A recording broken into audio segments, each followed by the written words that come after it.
enfermagem. Eu sou professora Luciana, vim falar um pouco hoje com relação aos destaques, né, das diretrizes de reanimação cardiopulmonar e do atendimento cardiovascular de emergência de 2020 da American Heart Association, onde foi liberado no dia 11 de outubro de 2020 esse novo guia, né, com relação, que é o Guia Guidelines de 2020, no qual trata todas as diretrizes, né, com relação à RCP.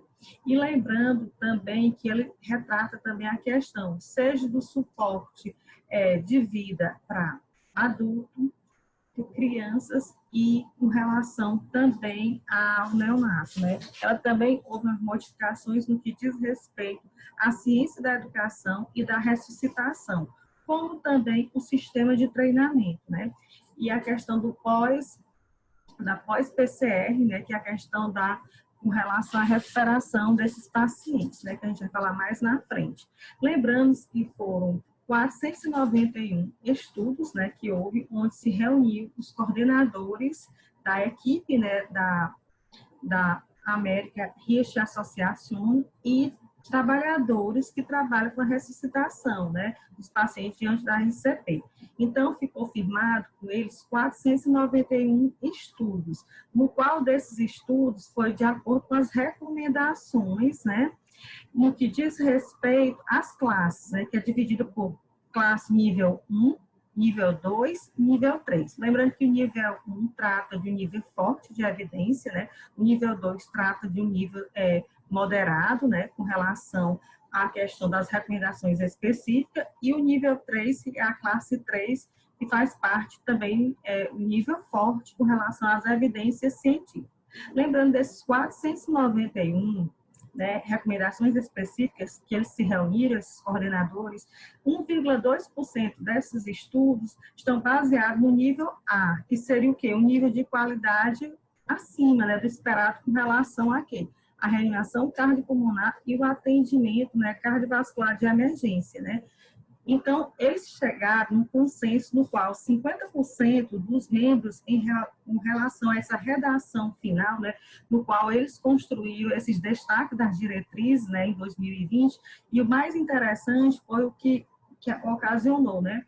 Eles falaram, né, que houve um conflito de interesse, mas eles chegaram no consenso no que diz respeito à ciência com relação à ressuscitação, né, do tratamento dessas diretrizes, né? Então, o que é que aconteceu? Dos 491 estudos, né, de recomendações específicas, 161 era da classe nível 1, certo? Que é forte, considerada, enquanto que 293 dessas recomendações faziam parte da classe 2, que é moderada, né, um nível considerado moderado. 31 dessas recomendações específicas, dessas evidências, era da classe 3, considerada forte, né? E 19 era evidência de nenhum benefício que trazia com relação à RCP no atendimento cardiovascular e de emergência, né? Seja o suporte de vida da criança, do neonato, e seja com relação ao suporte de vida do adulto também, né? Então, o que se chegou, né, a 18 evidências de danos também, né, com relação a esses estudos. Então, sem mais delongas, eu vou falar um pouquinho agora com relação ao que era em 2015, bem, fazer um resumo breve nessa explanação, no que diz respeito à questão da qualidade dessa compressão, né, durante a reanimação cardiopulmonar, os pacientes, seja em neonatos, em crianças e adultos, tá?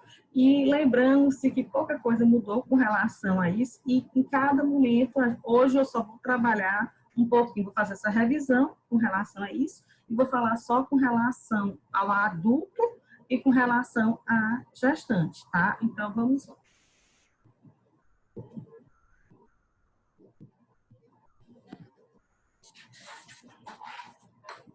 Então, uma breve revisão das diretrizes dessa RCP da AIA de 2015, né, o que era 2015 e que passou agora com essas mudanças em 2020.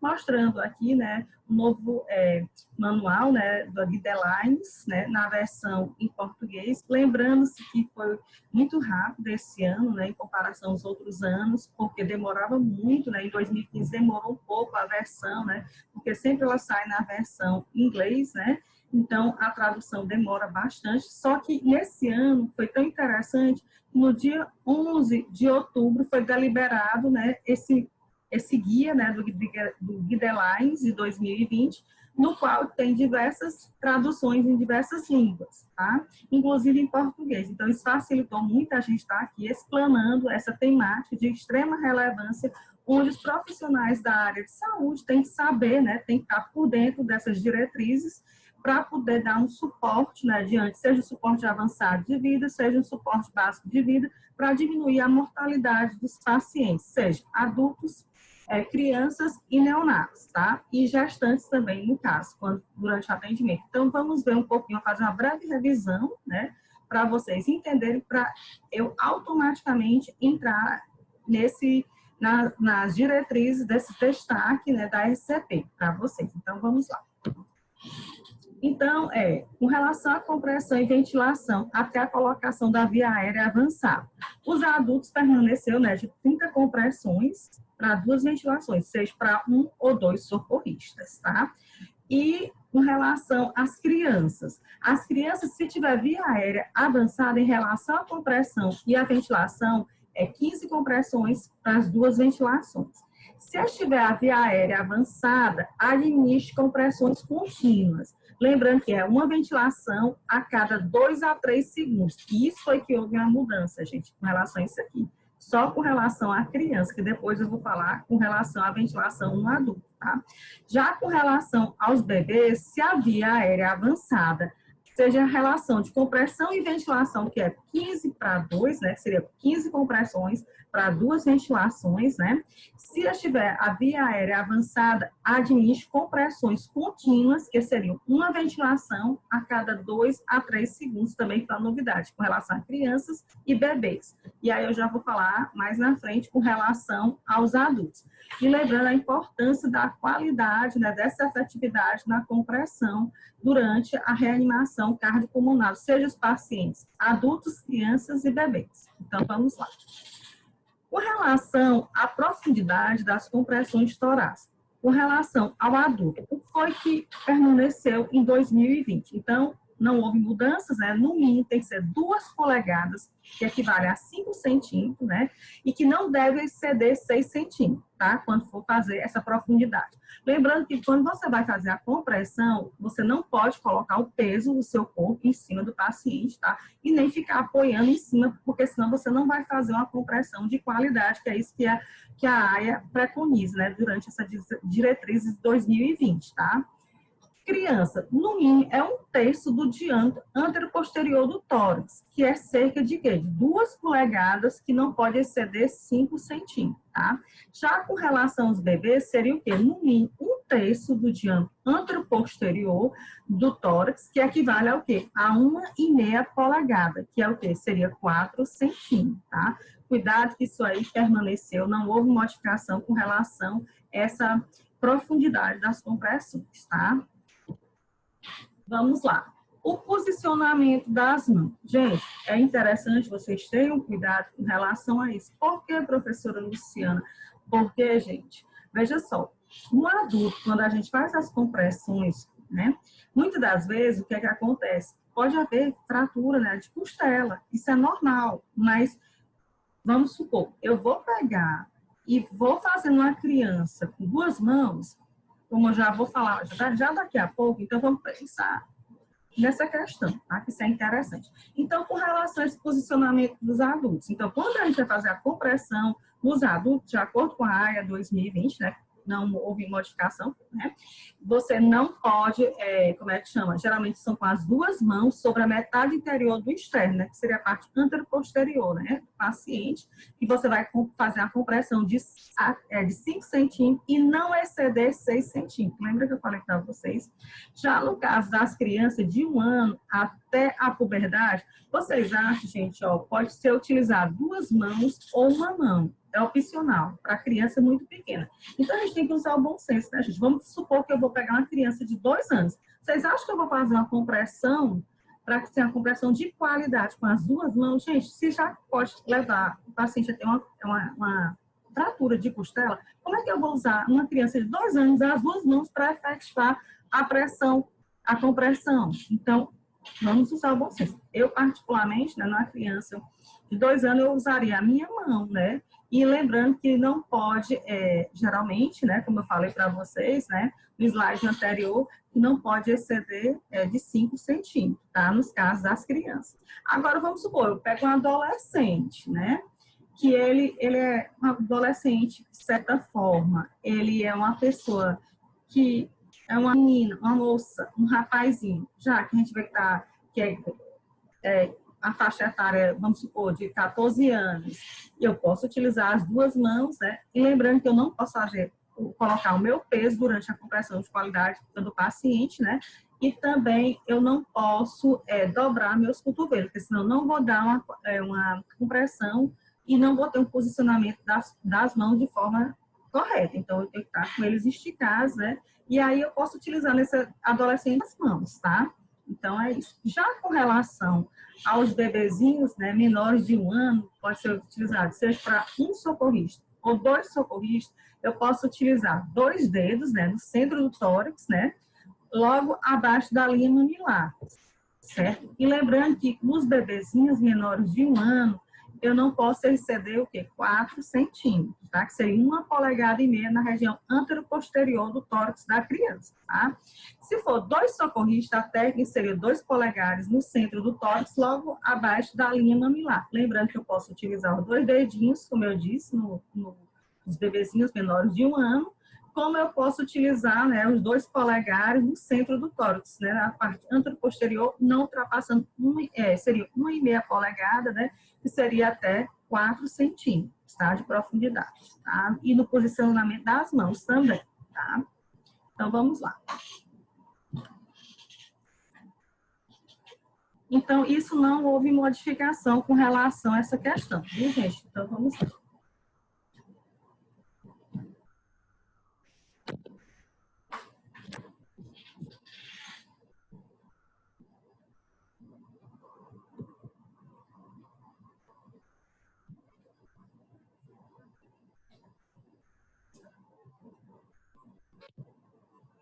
Olha aqui o posicionamento das mãos. Então, vamos lá. Geralmente, ó, aqui no adulto, você pode observar, né, que seria o quê? Só voltando aqui. Seria o quê? Ó, os braços têm que estar esticados, seria até 5 centímetros o posicionamento, ó, o ângulo, né, do movimento descendente, né, do movimento ascendente, né, ele vai comprimir o tórax na parte anteroposterior, né, que não pode exceder de 5 centímetros e não pode exceder 6 centímetros no adulto, né, que eu estou falando agora, tá? Com relação às compressões torácicas. Ele não pode dobrar o cotovelo, como eu disse para vocês, e a angulação seria o quê? 5 centímetros e não exceder 6 centímetros, tá? Esse movimento, né, de vai e vem. E lembrando que tem que esperar o tórax voltar, né, para a posição normal, porque se você também ficar fazendo várias vezes a compressão, o que é que vai acontecer? Ele não vai ventilar de forma adequada, tá? Então, e você não vai ter uma efetividade durante a RCP, que observar essas questões. E, gente, falando com relação ao suporte básico de vida e o suporte avançado de vida cardiovascular, de acordo com a AIA de 2020, em adultos, o que é que aconteceu? De acordo com a via aérea superior em adulto, é uma ventilação para cada 6 segundos, que faz 10 ventilações por minuto. Então, isso não houve modificação com relação à AIA de 2015 e à AIA agora em 2020. Então, permanece com relação à ventilação no adulto, tá? Lembrando, uma ventilação a cada 6 segundos, que vai fazendo 10 ventilações por minuto, tá? Já com relação ao suporte básico de vida pediátrico e o suporte avançado de vida pediátrico, certo? Em 2020, de acordo com a AIA, houve as modificações. É aqui que vocês têm que prestar atenção com relação às modificações que vai ser cobradas em concursos públicos, tá? E principalmente em provas também de residência, tá? Então, vocês têm que estar ligados com relação a esse detalhe, tá? Então, é uma ventilação a cada 2 a 3 segundos, fazendo de 20 a 30 ventilações, seja com relação a bebês e crianças, tá? Então, essa foi a modificação. Então, cuidado com relação ao valor de 2015, né, para vocês não se confundirem na hora de marcar a questão, tá? E agora a gente vai entrar, propriamente dito, no que diz respeito, né, esses destaques, né, eu fiz uma breve revisão agora com vocês, né, e agora eu vou entrar realmente na aula, né, com relação à questão desses destaques, né, das diretrizes da reanimação cardiopulmonar, como também a questão do atendimento cardiovascular de emergência, né, de 2020, com relação à American Heart Association, no que diz respeito, né, ao guia da Guidelines de 2020. Então, a gente vai falar agora, vai se deter apenas a questão do adulto, né, seja um suporte básico de vida, seja um suporte avançado de vida e com relação às gestantes, tá? Então, vamos continuar.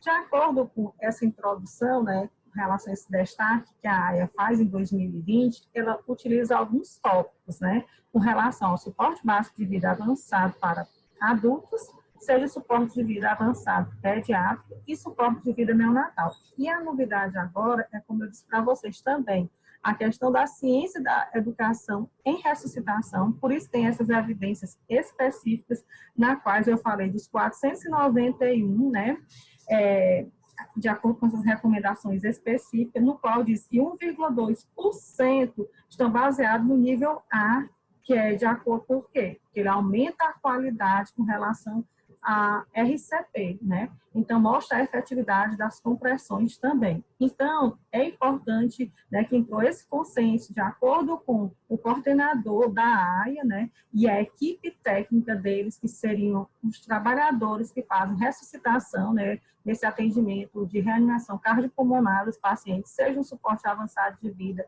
seja um suporte básico de vida, seja um atendimento aos leigos também. Então, ele faz um adendo, né, no que diz respeito também à ciência da educação, né, e ressuscitação e o sistema de tratamento. E é isso que a gente tem que focar. Por que, professora? Porque isso, com certeza, vai ser cobrado em concursos públicos e em provas também de residência, né? Vão ser explorados a partir de agora. Então, vocês têm que estar antenados com essas questões.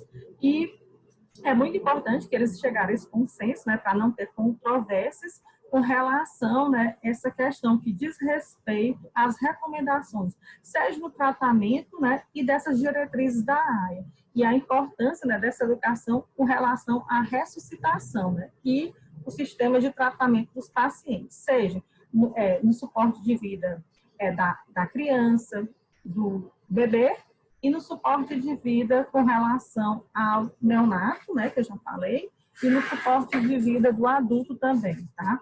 E aí é importante vocês estarem antenados com relação a esses tópicos. Então, vamos lá, sem mais delongas.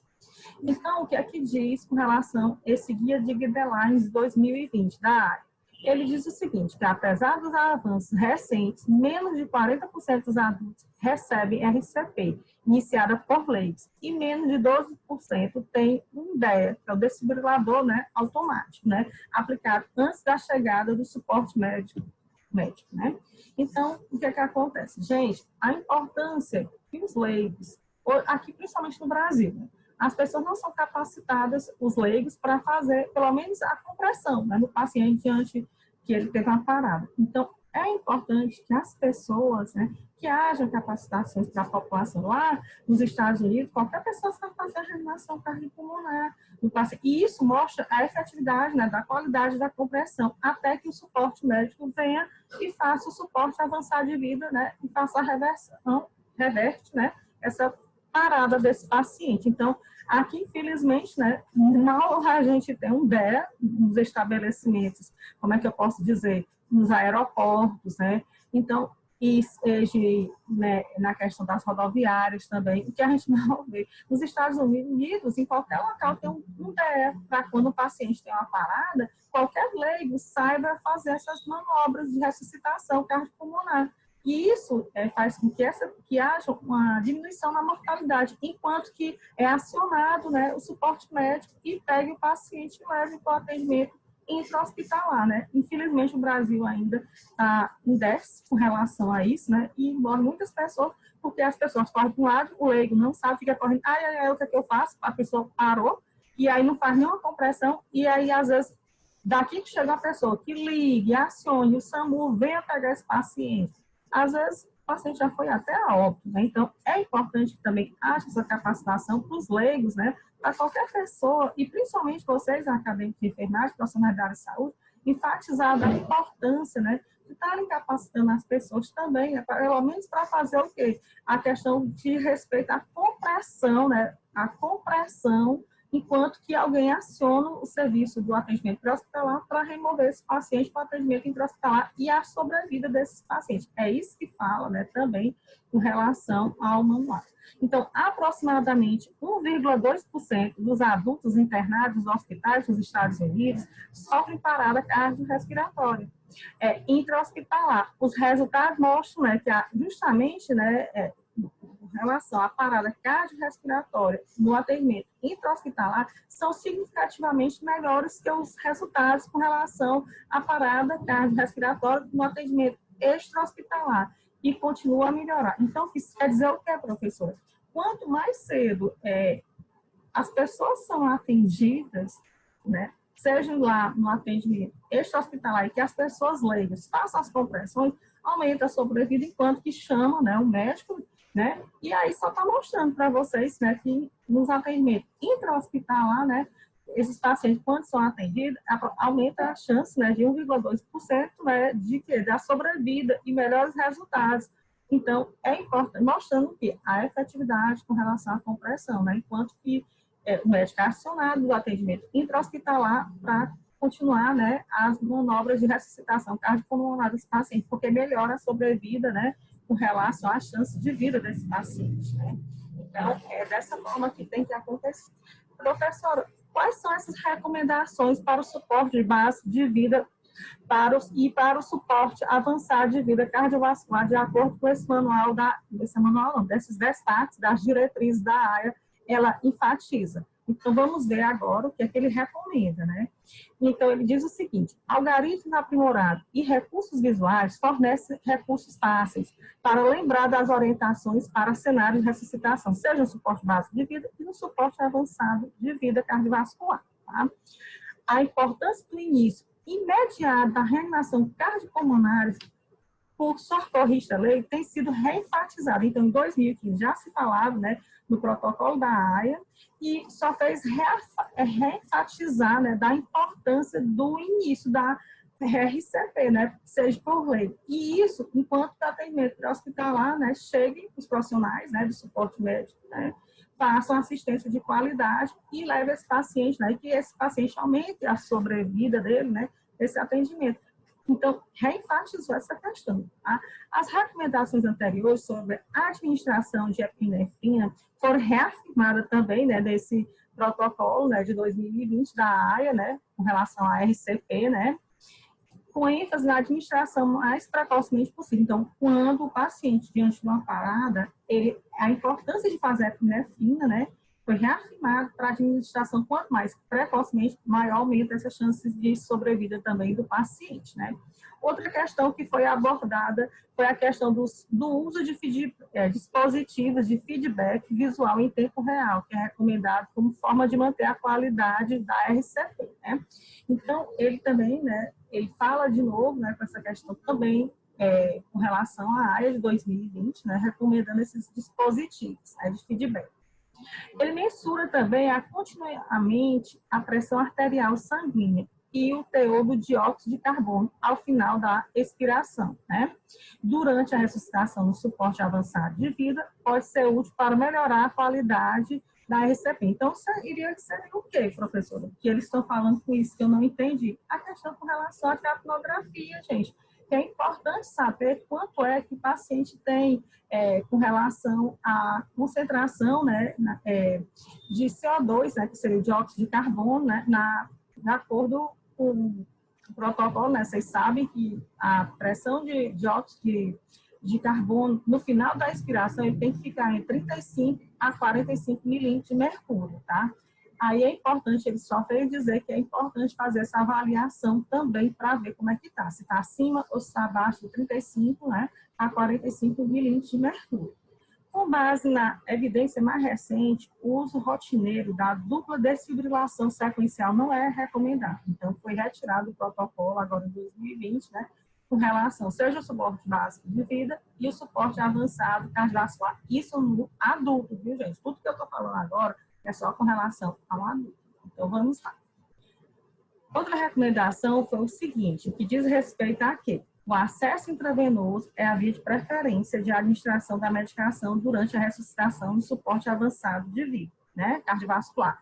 Se você não consegue fazer esse acesso intravenoso para a administração, né, das medicações com relação à ressuscitação, né, do suporte avançado de vida, então, se você não consegue, você pode fazer o quê? O acesso intraósseo, né, é aceitável se, olha só, a condicional, se o acesso intravenoso não estiver disponível. Então, se o profissional da equipe da saúde não conseguir, que trabalha principalmente nas unidades de terapia intensiva, no suporte do atendimento pré-hospitalar e no atendimento intra-hospitalar, não conseguir esse acesso, né, para fazer intravenoso, é aceitável o intraósseo, né, para poder fazer a administração dessas medicações, principalmente a questão da epinefrina, que eu falo para vocês. Então, vamos lá.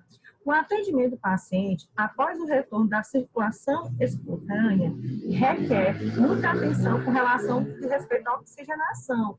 Tem que se avaliar também a questão do controle da pressão arterial, né? E a avaliação da intervenção coronária percutânea, controle direcionado da temperatura e o neuroprognóstico multimodal. Então, isso é também um dos pré-requisitos que está recomendado nesse suporte, seja básico de vida e no suporte vascular, né, do paciente. Então, o que é que acontece? O paciente estava parado, você refez a reanimação cardiopulmonar e foi com êxito, o que é importante vocês fazerem? Avaliar a questão da oxigenação, como falou, a pressão arterial desse paciente, a questão da intervenção coronariana percutânea, se houve necessidade, e o controle direcionado da temperatura, que é o CDT, né, que a gente fala. E depois, pós-parada, né, é importante avaliar a recuperação desse paciente. Por meio de quê, professora? Do neuroprognóstico multimodal, onde vai ser feito alguns exames, que eu vou falar mais à frente, com relação ao eletroencefalograma, a tomografia computadorizada, os casos que há necessidade de fazer ressonância magnética, né? Então, é importante para ver se o paciente ficou com alguma sequela, né, complicações, e depois eu vou falar com relação também, que eu já disse para vocês, com relação à ciência da educação, né, na ressuscitação e o sistema de treinamento, que é isso que eles também enfocam, né, agora nessa diretriz, né? E com relação à reabilitação pós-PCR, continua muito tempo depois da hospitalização inicial, os pacientes devem ter avaliação e suporte formais para suas necessidades físicas, cognitivas e psicossociais. Pois é. Então, esses pacientes também, depois da pós-PCR, né, de ser acompanhados pelos médicos, né, para avaliar as questões com relação ao que você poderia dizer? O que seria esse comprometimento, professor? Gente, uma pessoa que teve uma parada cardíaca e o profissional da área de saúde que prestou essa assistência, isso pode remeter complicações neurológicas, os pacientes também podem ficar fragilizados, como os profissionais também, que é uma adrenalina muito grande, né? Mesmo que eles são capacitados para trabalhar isso, né? Os profissionais também, eles têm essa questão, né? É muita adrenalina no serviço. Quando a gente acontece, pelo menos particularmente eu trabalhei, né, no SAMU, o que é que acontece? Quando a gente reanima um paciente e que tem que esse paciente retorna, para a gente é o melhor, agora a gente ganhou o plantão da gente, porque a gente quer que o paciente, né, quando a gente reanima, a gente quer que ele volte, né, e seja uma RCP com êxito, né, é uma vida humana. Então, a gente também precisa desse suporte, né, gente, para avaliar, né, a questão emocional da gente. Imagine os pacientes que voltaram, né? Depois, às vezes, observa que teve como é que chama? Ele está sentindo dor torácica, às vezes ele observa, depois às vezes ele volta e ele está, como é que chama, ver o que é que aconteceu comigo, aí é aquela questão. Então, a gente tem também dar o suporte, e ter o suporte tanto para os pacientes, pós-PCR, como os familiares também, e os profissionais, que a gente vai falar mais na frente, né, com relação a debriefs e socorrista, tá? Então, vamos lá. Outra questão que é recomendada em adultos, né, no suporte básico de vida, né, é a questão com relação a, após uma ressuscitação, que é isso que eu falei para vocês, o debrief para socorristas leigos e profissionais de serviço médico, né, e os profissionais da saúde no hospital podem ser benéficos para o suporte na saúde mental e bem-estar dos mesmos. Então, não é só o paciente que vai ter esse atendimento, né, como também os cuidadores ou os familiares que estiveram, né, sofrer essa questão também, né, em relação que é uma adrenalina, que é o medo, né, eminente de óbito dos pacientes e os familiares, né, a pressão psicológica, que seu parente parou, né, não sabe se volta, e aí, geralmente, isso traz sequelas também, né, na questão mental, psíquica desse paciente, e também do profissional, como eu já enfatizei, né, na minha abordagem. Então, tem esse debrief que fala nesse guideline 2020, né, que é importante que também os socorristas leigos e esses profissionais da área de saúde que trabalham com ressuscitação, né, com relação a RCP e profissionais da saúde nos hospitais que têm esse suporte também, né, mental, né, pós-PCR, quando fizer esse atendimento dos pacientes, tá? É um direito deles agora, né, está mostrando aí nessas diretrizes, né, agora de 2020 da área. O tratamento da PCR na gravidez é focado em ressuscitação maternal, com a preparação para uma cesariana de emergência, se necessário, para salvar o bebê e melhorar a chance de ressuscitação bem-sucedida da mãe. Então, a gente tem que, né, paciente, PCR, gestante, foi reanimada, o que é que acontece? A gente, logo com certeza, o médico, né, não pode ultrapassar, ele diz, em 5 minutos, né, depois que teve o êxito da RCP, essas gestantes têm que ir para onde? Ser encaminhada até 5 minutos para a cesariana de emergência, tá? E com o intuito de que, professor, de salvar a vida tanto materna como do bebê, né? Então, isso aí é para aumentar a sobrevida, né, em relação e ser sucedida tanto para a mãe como para o concepto que é o bebê, tá? Então, vamos falar agora de quê? A gente vai falar agora com relação aos algoritmos de recursos visuais, né, nas principais alterações nos algoritmos em outros recursos, que inclui o seguinte, isso eu vou falar do adulto, tá, gente? Vamos lá. Então, o que é que ele fala aqui? De acordo com a cadeia de sobrevivência da AIA, né, para o atendimento da PCR intra-hospitalar e a PCR no extra-hospitalar para adultos. Então, vamos lá. O que é que tem que ser feito que ela prioriza? Porque, como eu falei no início dessa aula, né, a questão com relação a quê?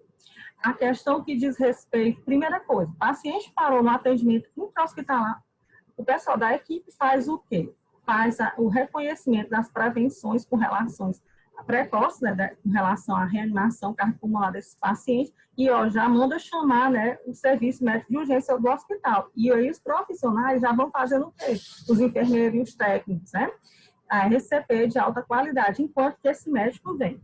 Aí a gente tem que ter cuidado agora com relação a quê? Os casos que tem os ritmos chocáveis e os ritmos não chocáveis, né? Então, a desfibrilação acontece quando, professora? Quando esses pacientes, geralmente, eles têm uma fibrilação ventricular, né? Então, os ritmos chocáveis, se a necessidade dos pacientes esteja em fibrilação ventricular ou taquicardia ventricular sem pulso, e aí se faz um choque, tá? Outra coisa, se for um ritmo não chocável, nesse guideline diz o seguinte, então, nos casos de assistolia e de AESP, tem que fazer o mais precocemente possível o quê? A administração da epinefrina, que é a mesma cor de adrenalina, né? Intravenoso nesses pacientes, tá? Então, tem que ser feito imediatamente, é o que ele prioriza e diz também com relação ao suporte, né? No atendimento intra-hospitalar para adultos. E a novidade, né? Fazer os cuidados pós-PCR, que seriam os exames que é necessário para melhorar, para saber as complicações que esse paciente teve, a questão da capnografia, para ver quanto é que está a concentração de dióxido, né, de carbono nesse paciente, se está, o valor normal geralmente é o quê? De 35 a 45 milímetros de mercúrio, né? Avaliar a questão hemodinâmica desses pacientes também, né? E depois disso, né, esse paciente, depois, após PCR, eles enfatizam nesse guideline a questão da recuperação, outros exames, as sequelas, né, como foi falado para vocês, né, o paciente teve a complicação, a sequela física, mental, né, que seria psicológica também, a questão tem que ser avaliada também, através de quê? De exames, a questão do neuroprognóstico, através do exame de eletromiografia, a questão de tomografia computadorizada, ressonância magnética, o controle direcionado, né, depois após PCR, é muito importante o CDT, né, como eu já falei para vocês, a questão hemodinâmica, a pressão arterial, a questão da oxigenação, né, do gás carbônico também, por meio da capnografia, e avaliar todas essas questões. Agora, vamos ver agora com relação à PCR no atendimento extra-hospitalar. Então, esse aqui é o maior problema que tem, porque geralmente os leigos, às vezes, não sabem fazer, né, uma RCP com qualidade e efetividade. E é isso que a gente enfatiza, gente, que a população no Brasil, às vezes, o leigo não sabe.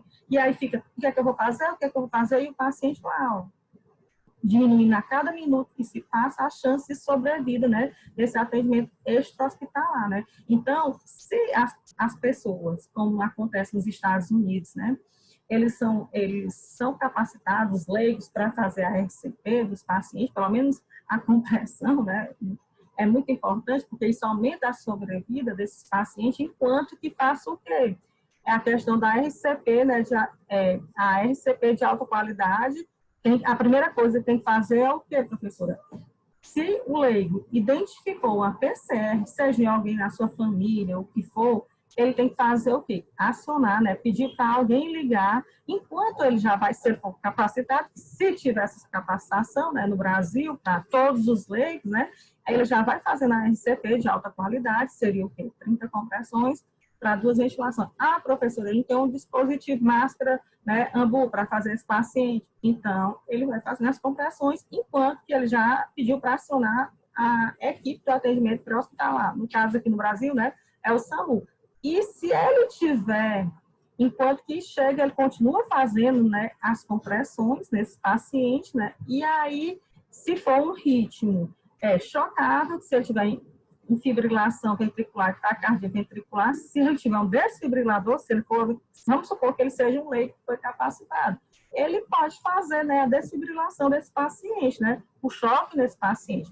E mais à frente a gente vai falar dos valores, né, seja na parte no adulto monofásico ou um DEA monofásico, ou ele é bifásico, quanto seria feito de joules nesse paciente, né, a carga que é disparada nesse paciente adulto, porque existe a carga para o adulto, existe a carga para criança e bebês, né? É diferente. Então, mais na frente a gente vai falar com relação a isso. E depois que foi feita a desfibrilação nos casos dos ritmos chocáveis, né? Que eu falei, fibrilação ventricular e taquicardia ventricular sem pulso, né? Esse paciente, vamos supor que ele voltou. Então, é feita essa ressuscitação avançada, o pessoal do SAMU leva esse paciente, né? E depois é feito os cuidados pós-PCR. É importante fazer a capnografia também nos pacientes, né, gente? Para ver a questão com relação ao dióxido de carbono na expiração final, que o valor é de 35 a 45 milímetros de mercúrio, e a questão avaliar a questão hemodinâmica, a pressão arterial, a saturação desse paciente também é muito importante, o controle direcionado da temperatura, que no adulto é importante avaliar nas 24 horas, a temperatura tem que estar, geralmente, né, de 32 a 36 graus Celsius, que a gente vai falar mais na frente, né? Então, é importante que o profissional saiba desses cuidados, né, para dar uma assistência mais de qualidade, né, desse paciente. E, posteriormente, é feita a recuperação, né, que essa é a grande novidade que nós temos, né, de acordo com a AIA 2020.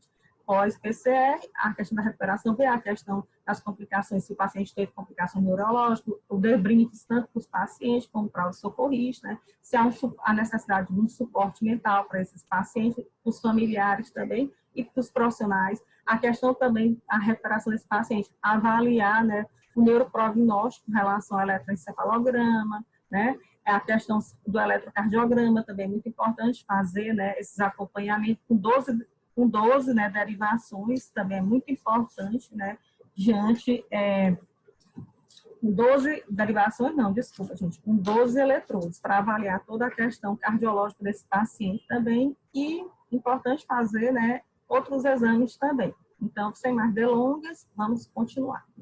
Mais na frente eu aprofundo mais com vocês. Então, agora a gente vai falar o quê? O algoritmo com relação a PCR para adulto. O que é que aconteceu? Porque eu já comecei durante a minha fala. Primeiro, deve-se iniciar a RCP, fornecer um oxigênio de qualidade para esse paciente, né? E colocar um monitor e o desfibrilador. Aí é importante observar o que, professor? Se esse ritmo é chocável, se sim, o que é que vai ser feito? Nos casos de fibrilação e taquicardia ventricular sem pulso, o choque, né, nesse paciente. Lembrando que no caso, diante do paciente com choque, se esse desfibrilador for bifásico, a carga inicial geralmente é de 120 joules, né? Se houver necessidade de fazer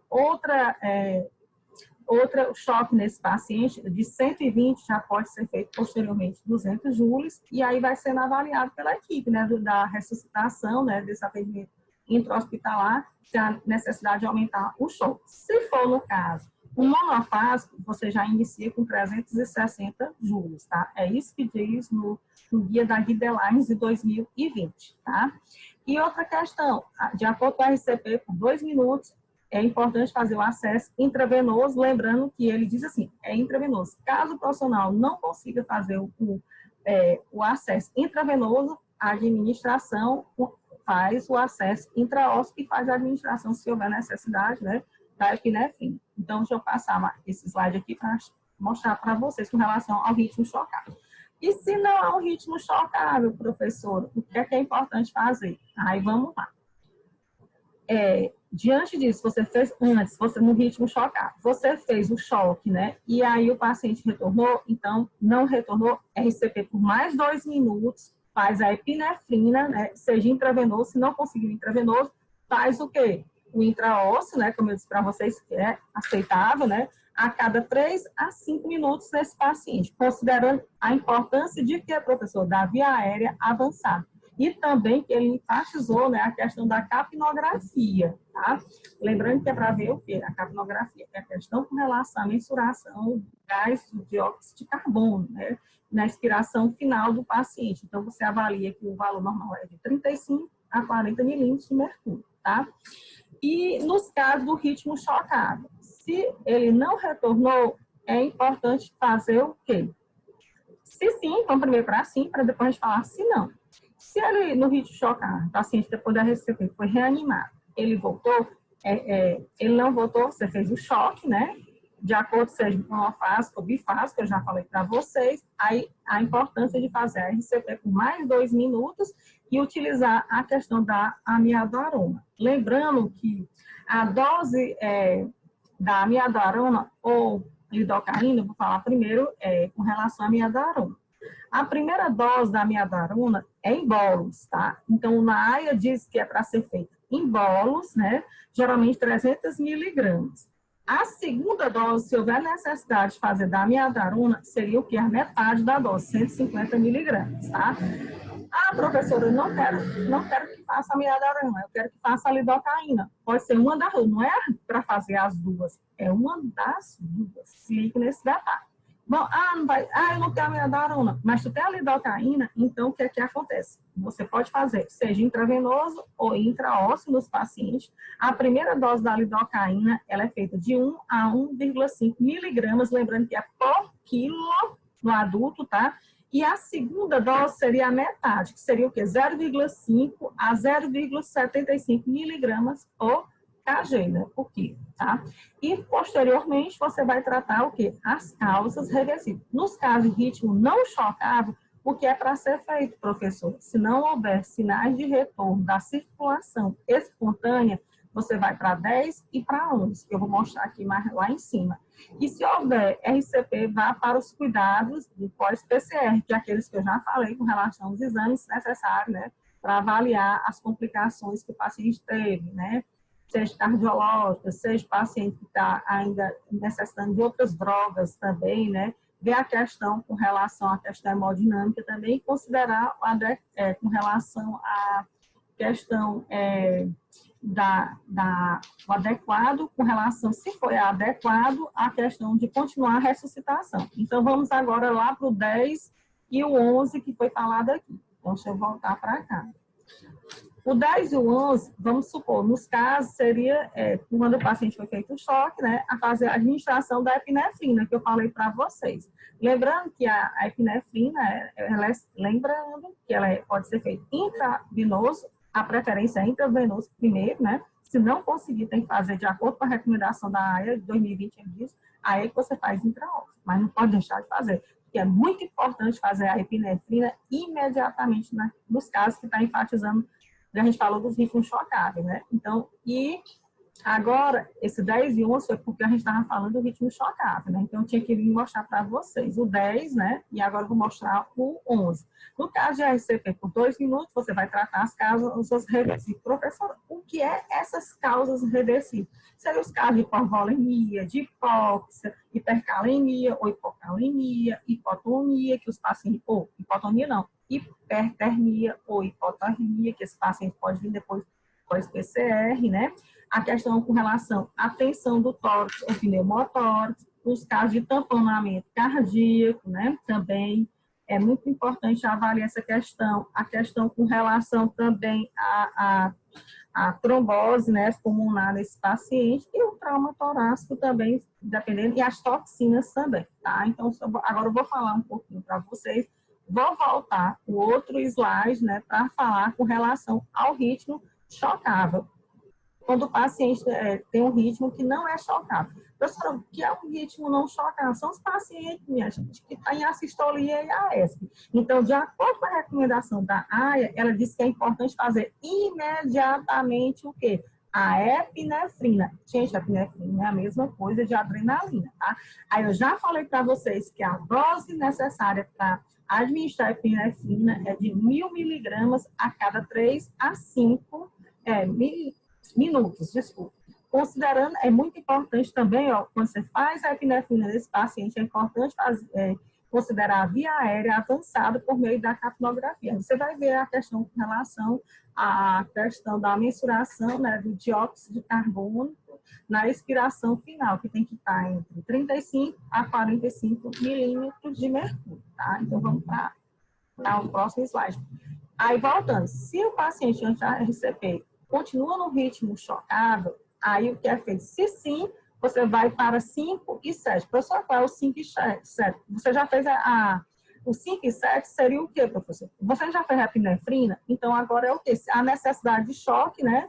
Que seria para fazer desfibrilação nesses pacientes. Aí, se houver necessidade, se há necessidade, o paciente, quando foi reanimado, fez a epinefrina, tem pulso, né? Então, o que é que acontece? E que ele voltou ou fibrilando, com a fibrilação ventricular ou taquicardia ventricular, é importante fazer esse choque, né? Aí, iniciar a RCP por mais 2 minutos, aí, se houver necessidade, faz a epinefrina intravenosa ou intraóssea, né? Se não conseguir a intravenosa, e considerar-se a necessidade de avançar, tá?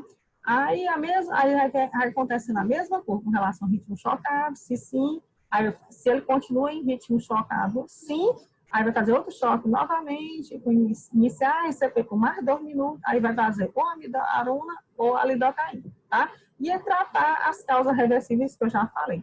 Agora, voltando aqui, professora, e se esse paciente, ele tem um ritmo chocável, né? Foi feito, como a senhora disse aqui na frente, né? Que ele foi feito a epinefrina, essa questão. O que é que a gente faz? Se o ritmo é chocável, não, depois que foi feita no caso, o ritmo chocável, né? Que foi feito, não é chocável, você faz a RCP por mais 2 minutos, depois que você foi feita a epinefrina, tratar essas causas reversíveis que eu falei para vocês, a questão da hipotermia, hipovolemia, a questão com relação à hipercalemia, que tem que avaliar também nessas concentrações, se o paciente ainda continua em hipóxia também, e a questão das toxinas, o tamponamento cardíaco, a trombose pulmonar e entre outras situações. Se você fez a RCP, né, e você vai ter que depois, posteriormente, tratar essas causas reversíveis. Outra situação, se o ritmo for chocável, Se sim, aí aquela cor volta tudo de novo, você vai para o 5, faz se a necessidade, voltou com pulso, aí faz tudo de novo. Se não houver sinais de retorno da circulação espontânea, vá para o 10 e o 11, que seria justamente o que eu já falei de novo. Iniciar o quê, professora? Iniciar a questão da RCP de novo, fazer a epinefrina, né? Avaliar a capnografia, se há necessidade de via aérea avançada, e aí se houver de novo a questão com relação à circulação espontânea, do retorno da circulação espontânea, vai para os cuidados pós-PCR, que são os exames, a questão hemodinâmica, o controle direcionado da temperatura, como eu já falei para vocês, a questão da oxigenação desses pacientes, né, gente? Então, a capnografia é muito importante e considerar se é adequado para continuar essa ressuscitação, tá? Então, é essa questão.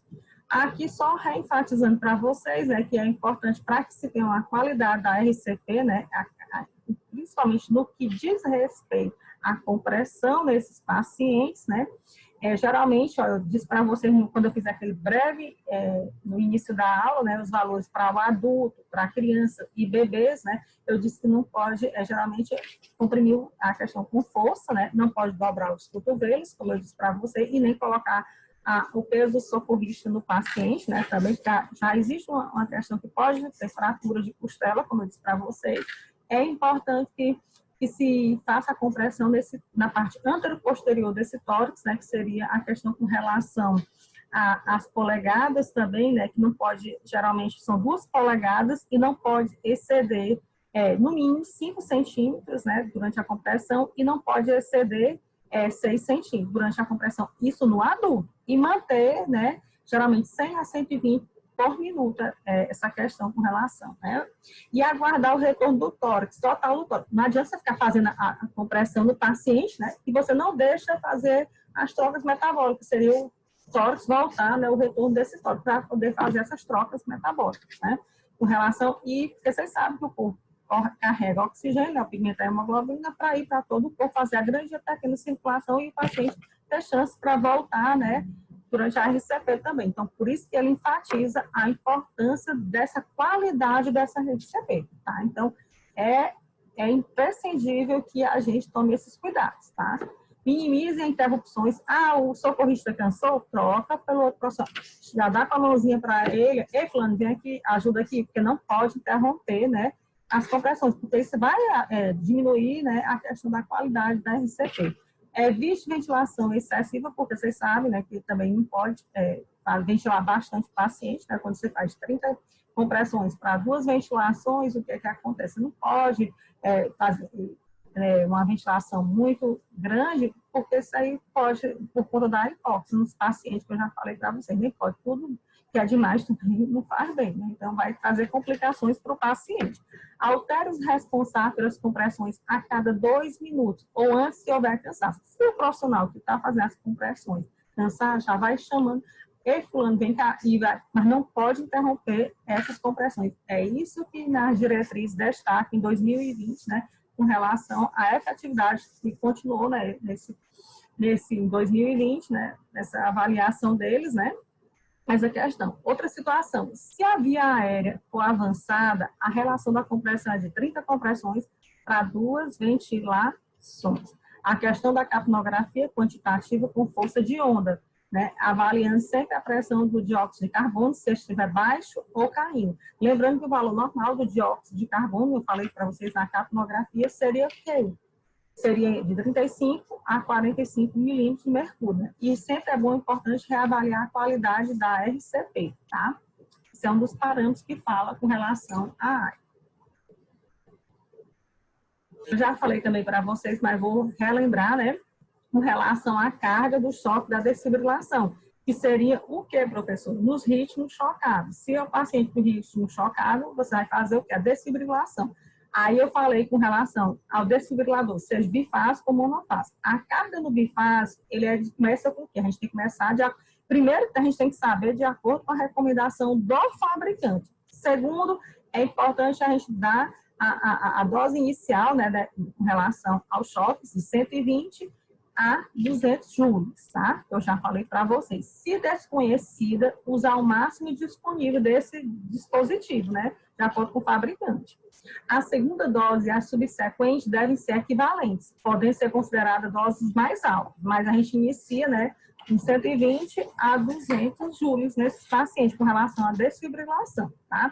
Se for um desfibrilador monofásico, aí você já inicia com a carga de 300 joules, tá, gente? E sempre lembrando, atentando, que isso é de acordo com a recomendação do fabricante desse desfibrilador, tá? Outra questão que eu já falei para vocês com relação ao algoritmo da PCR nos adultos, a dose intravenosa e intraóssea, se você não consegue fazer a medicação intravenosa, você pode fazer, né, de acordo com a fala, com relação ao intraósseo, a epinefrina, que é a minha forma de adrenalina, que seria 1.000 miligramas a cada 3 a 5 minutos. Isso na dose, né, geralmente, inicial nesses pacientes também, tá? Então, cuidado essa questão 1.000 miligramas. No adulto, a dose intravenosa ou intraóssea, se for fazer depois do ritmo chocado, né, que eu falei para vocês, a midazolam, a primeira dose é em torno de 300 miligramas e ela tem que ser feita em bolos, como eu falei para vocês. Aí a segunda dose é de 150 miligramas, que seria a metade, né, da dose inicial em bolos. Outra coisa, professor, mas durante a desfibrilação, lá no meu hospital não tem a midazolam, mas tem a lidocaína. Aí, no caso, o médico manda você fazer, né, a lidocaína, e aí você vai fazer intravenoso, se não conseguir, faz intraósseo. Lembrando que a dose inicial da lidocaína é de 1.000 a 1,5, né, 1.000 miligramas por quilo, e a segunda dose é a metade dela, que seria o quê? 0,5, né, e 0,75 miligramas por quilo. Então, seria a primeira dose 1.000 a 1.5 miligramas por quilo, e aqui já seria a metade dela, tá? Então, vamos lá. Isso no adulto, viu, gente? Se lembra esse detalhe. Já com relação à via aérea avançada, né, na PCR em adultos, de acordo com o protocolo da AIA, ele fala o seguinte: o paciente pode ser feito, que é a equipe, no caso médico, vai realizar, né, o suporte da ventilação na parte da via aérea avançada. Vamos supor que há necessidade da intubação desse paciente. Ele pode fazer a intubação endotraqueal ou ele pode fazer via extraglótica avançada. Uma das duas, ele diz que pode ser feito de acordo com os estudos da área, tá? Então, vamos lá.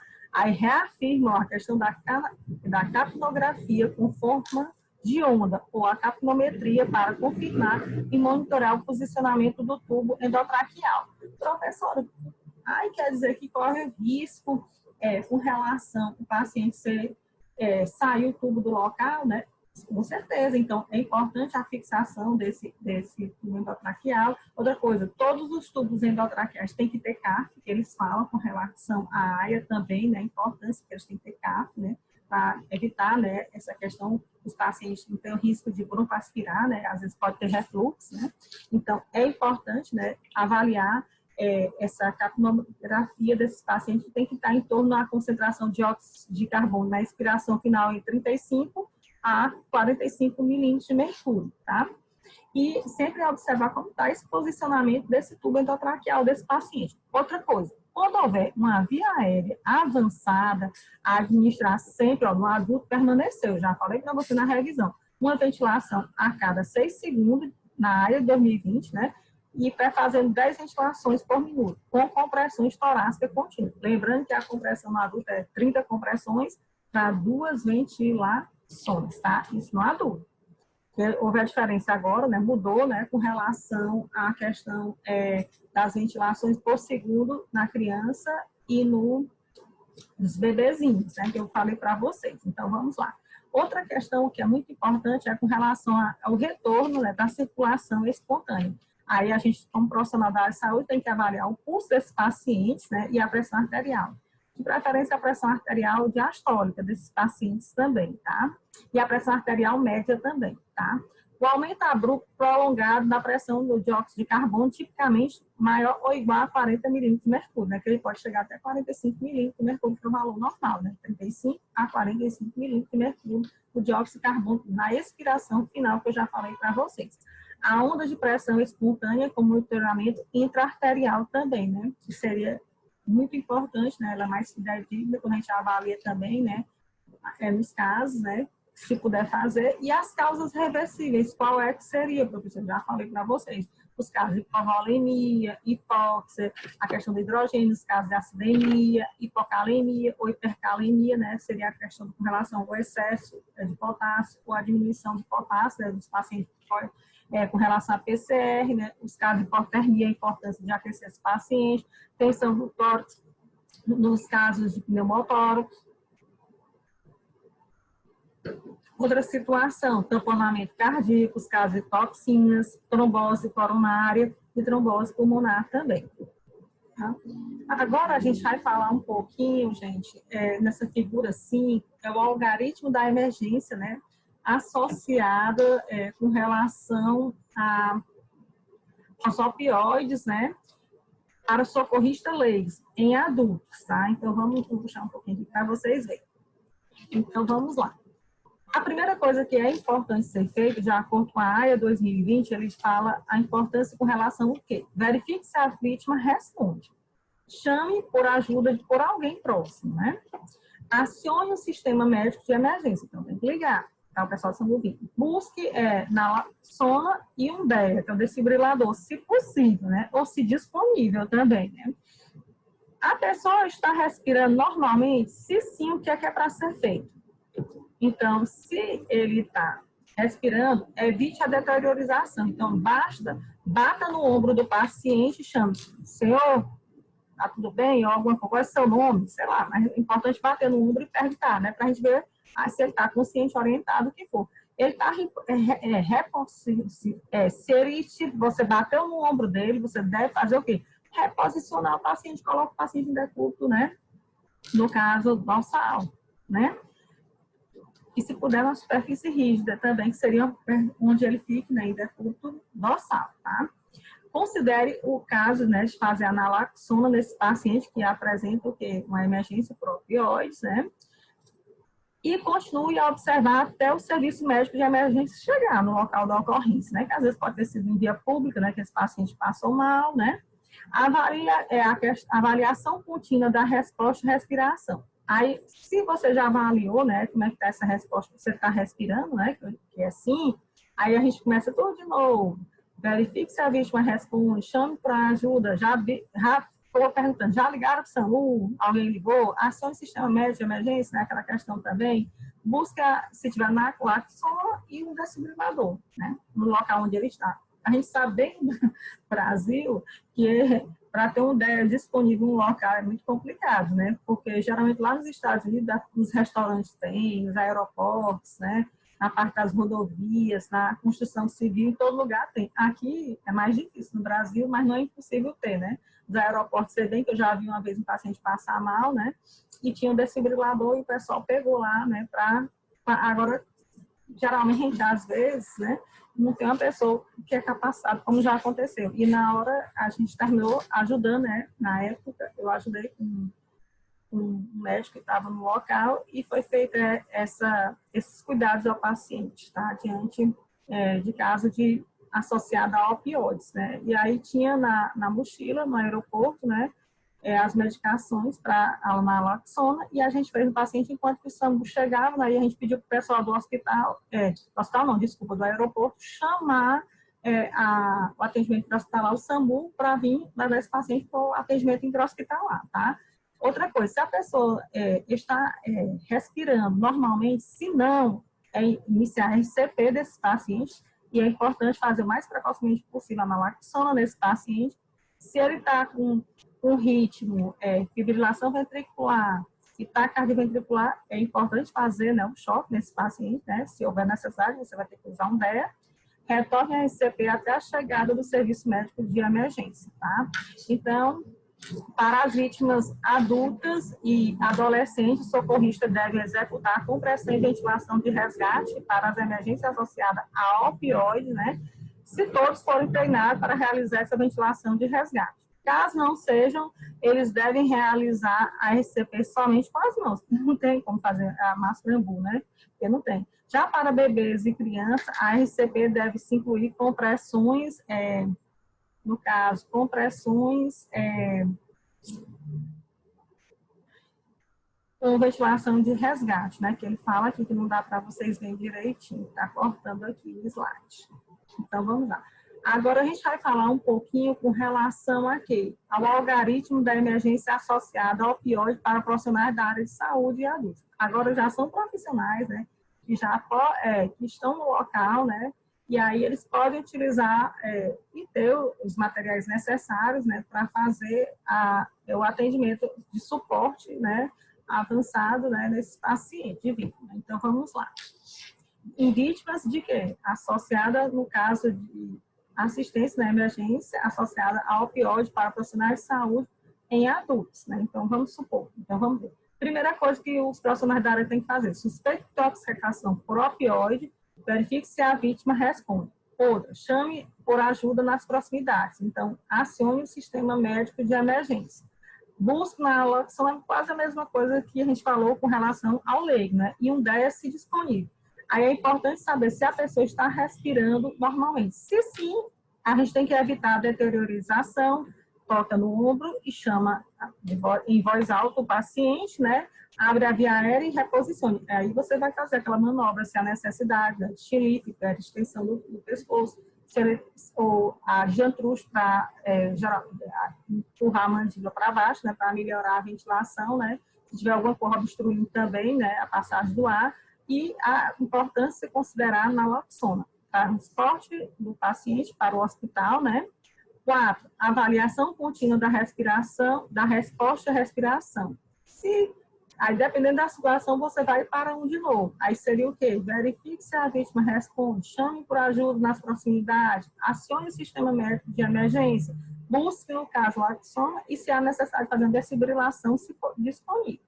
Agora, no caso, se a pessoa está respirando normalmente, se ela não está, aí você vai fazer o quê? A presença de pulso. Se há presença de pulso, avalie a questão da perfusão periférica, né, por 10 segundos, né? Se está lentificado ou não, é importante a gente avaliar, né, a questão do leito ideal para ver se a perfusão periférica desse paciente está legal, né? Aí, o que a gente faz? Se sim, é importante a ventilação de suporte. Abra a via aérea e reposicione o paciente, né? Realize ventilação resgate ou com disposição de bolsa, válvula, máscara e administre a naloxona nesses pacientes, tá? Se não há presença de pulso, né? O que é importante fazer nesse paciente? Aí você vai iniciar a RCP, né, gente? Use um DEA também, né? Nos casos, se o paciente, você reanimou o paciente, ele apresentou pulso, aí você vai fazer o quê? A desfibrilação desse paciente, né? Dependendo do DEA que você tem no local da ocorrência, né? E aí você faz, se é monofásico ou bifásico, depende do fabricante, a quantidade de choque, né? Que eu já falei para vocês, que eu não vou ficar aqui repetindo novamente, para não se estender. E aí, se houver necessidade, faz a naloxona nesse paciente, consulte o algoritmo com relação ao suporte básico de vida, nos casos para PCR, tá? Vamos agora aqui, a gente vai falar agora com relação à figura 7. O que é que trata a figura 7, professora? É a questão do algoritmo dos cuidados pós-PCR para adulto. Então, a gente vai fazer o quê? Vamos falar um pouquinho da fase de estabilização inicial. Isso no adulto, viu, gente? Mais uma vez. Então, é importante, nesses casos, só um minutinho.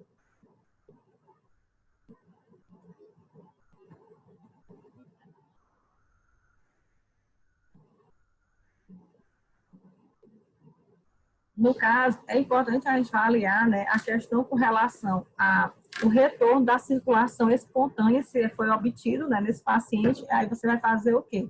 O manejo da via aérea, né, o posicionamento do tubo, manejo, primeiramente, da via aérea, posicionamento inicial do tubo endotraqueal para ver se ele está no local, né?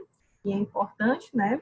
O controle com relação aos padrões respiratórios é importante. Lembra que eu falei no adulto, né? Que seria iniciar com 10 ventilações por minuto a saturação desses pacientes pós-PCR. Você tem que manter entre 92% a 98%, né? A saturação. A pressão do dióxido de carbono tem que estar em 35 a 45 milímetros de mercúrio, né, que eu já falei também para vocês, e fazer a questão dos controles dos parâmetros hemodinâmicos. Eu já disse também, a pressão arterial sistólica tem que estar menor do que 90 milímetros de mercúrio, e a pressão arterial média tem que estar menor do que 60 milímetros de mercúrio. tá? E é importante também, né, depois da pós-PCR, na fase de estabilização inicial, obter o eletrocardiograma desses pacientes, né, com 12 eletrodos também, tá? E aí, vamos ver, aí a gente vai fazer esse manejo contínuo de atividade de urgência, que seria o que, professor? Adicionais. É importante considerar a intervenção cardíaca de urgência se o paciente tem o quê? Um infarto agudo do miocárdio, se estiver presente. Então, tem que tratar esse paciente. Se houver choque cardiogênico instável, tem que tratar também. Se há suporte circulatório mecânico necessário para esse paciente. Outra coisa, o paciente atende aos comandos? Se sim, ele está desperto, outros manejos para o atendimento crítico, vou falar aqui. Aí é importante a gente avaliar primeiro, se ele está, no caso, se ele está desperto, né, se ele está consciente, orientado, depois da pós-PCR, né, a gente vai avaliar e tratar as etiologias reversíveis, que foram todas aquelas que eu falei para vocês, hipovolemia, hipotermia, hipóxia, a questão do hidrogênio, que seria a questão do caso de acidose, né, no caso, né, se ele está com hipocalemia, a hipotermia, nos casos das toxinas, o tamponamento, no caso cardíaco, tórax instável, se o paciente está com trombose coronariana, se o paciente está em trombose pulmonar, né, então tem que ser avaliado todas essas questões, tá? E solicite, né, que não dá para vocês verem aqui, a questão solicite a consulta de especialista para o manejo continuado, né, principalmente se com relação, nos casos, vamos supor que se a paciente não atende os comandos, ele está comatoso, então tem que fazer depois pós-PCR, né, o controle direcionado da temperatura, que a temperatura tem que estar de 32 a 30 graus Celsius, né, é importante aquecer esse paciente, como eu já disse para vocês, realizar uma tomografia computadorizada do cérebro, então o médico tem que solicitar e tem que ter um médico, né, neurologista, para avaliar essa tomografia, né, também. Se houver necessidade de monitoramento, por meio de quê? Do eletroencefalograma, que é justamente a questão que fala do neuroprognóstico, né, que é importante fazer o eletroencefalograma, e outros manejos com relação ao atendimento aos pacientes críticos, né. Então, é mais ou menos isso que eu tenho para falar para vocês com relação aos cuidados pós-PCR, né. E a questão também, vamos falar aqui, ó, eu já tinha falado para vocês, mas eu vou reafirmar aqui, né, mais uma vez, ó, ressuscitação, né, contínua na fase de estabilização inicial, durante a fase pós-PCR, muitas dessas atividades podem ocorrer ao mesmo tempo, no entanto, se priorização de dor necessária, siga essas etapas. Vamos ver. A questão da via aérea desse paciente tem que solicitar, né, a capnografia com forma de onda e a capnometria, que tem que confirmar a questão do monitoramento e do posicionamento do tubo endotraqueal dos pacientes, se ela está entre o dióxido de carbono, na expiração final, está em 35 a 45 milímetros de mercúrio, que eu já falei para vocês. Outra situação importante, que é na fase da estabilização inicial, é só relembrando para vocês, né, o controle dos parâmetros respiratórios, tem que manter a fração inspiratória de oxigênio e a saturação entre 92% a 98% de oxigênio, né? Inicie a questão com relação à ventilação, que são 10 ventilações por minuto, o titule com relação à pressão do dióxido de carbono, que eu já falei, de 35 a 45 milímetros de mercúrio, né, por meio da capnografia, que eu falei para vocês, né, e a capnometria também, né, o controle dos parâmetros hemodinâmicos, é importante, ó, administrar cristalóides ou vasopressores ou inotrópicos no paciente, gente. Tem que ter muita cautela, né? Porque vocês sabem a questão de administrar cristalóide. Se for um paciente que já tem insuficiência cardíaca, eu vou dar muito volume para esse paciente, um ringue lactato? Não dá, né? Vamos dar um exemplo de cristalóide, ringue lactato. Eu vou dar volume para esse paciente, ele vai encharcar. Então, a gente tem, no caso, a gente da área de saúde, é importante saber com relação a isso, né? Quando vai administrar esses cristalóides no paciente, e se houver necessidade de vasopressores, né? Inotrópicos também, né?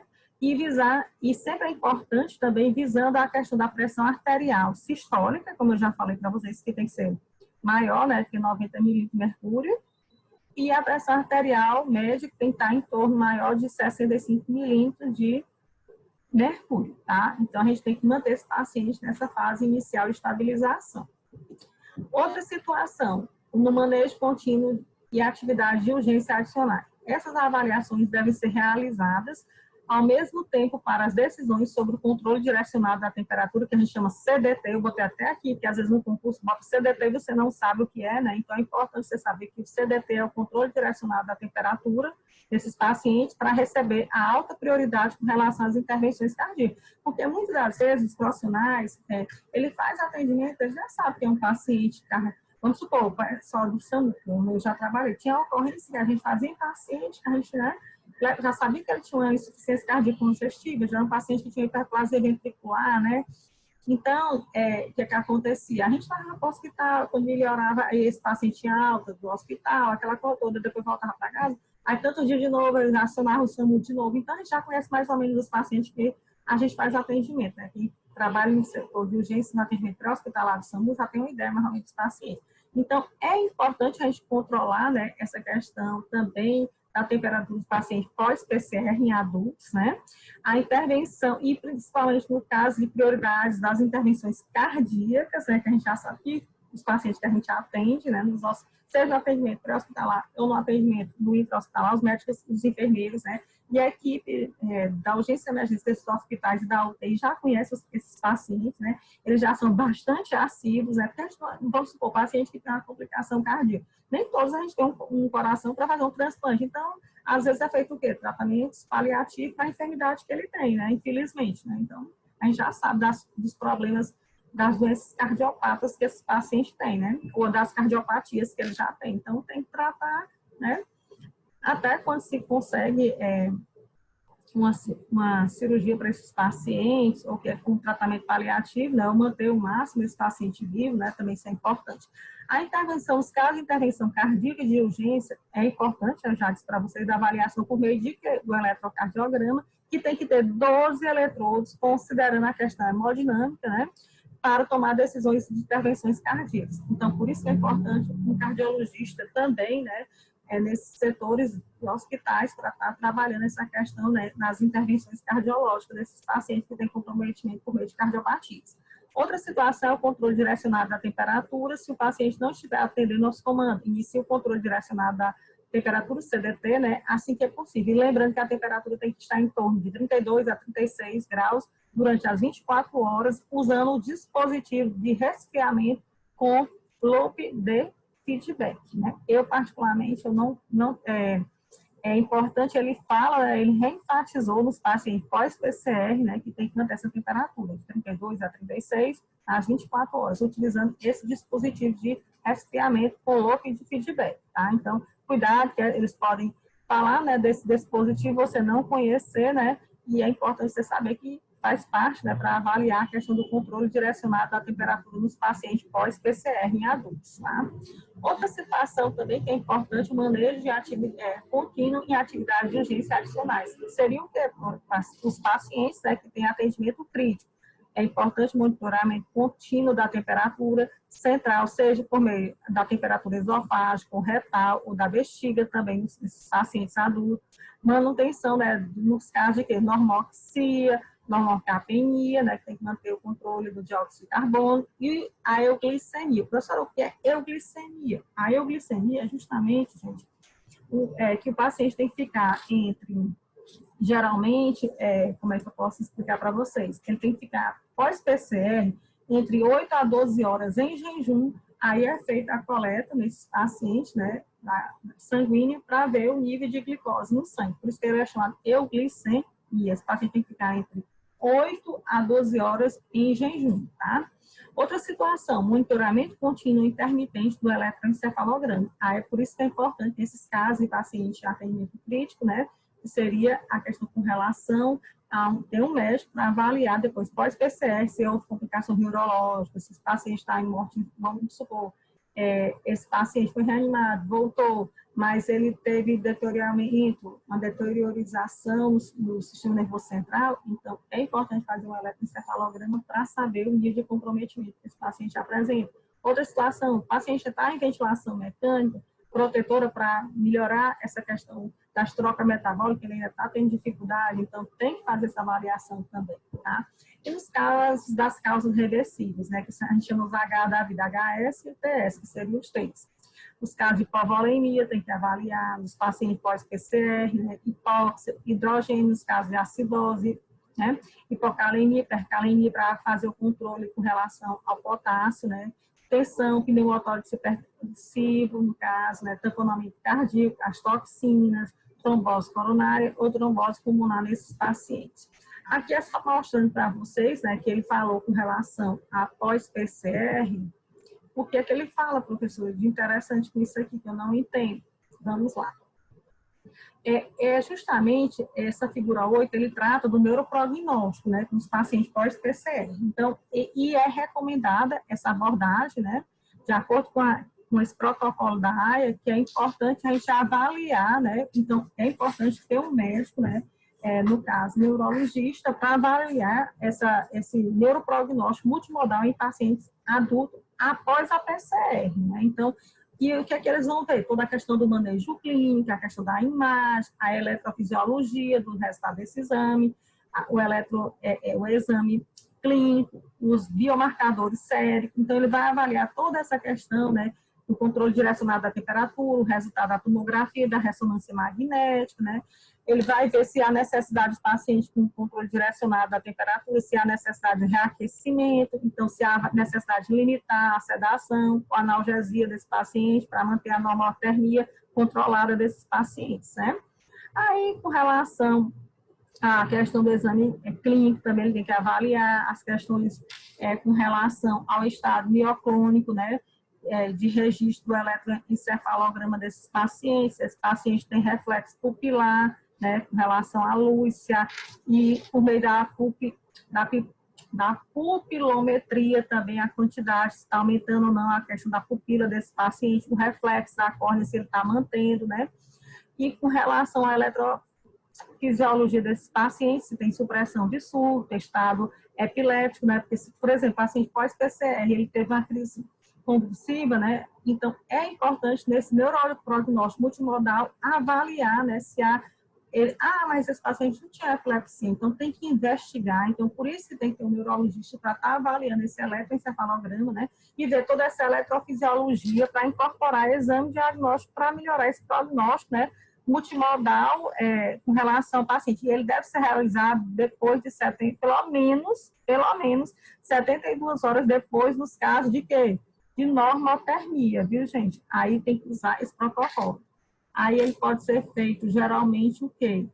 Na parte depois, né, da ressuscitação, no caso aqui do retorno da circulação que está cortando aqui, né, espontânea, e aí é feito o exame 24 horas, depois é feito 48 horas e depois 72 horas, tá? Então, essa questão desse neuroprognóstico multimodal desses pacientes adultos após a PCR, tá?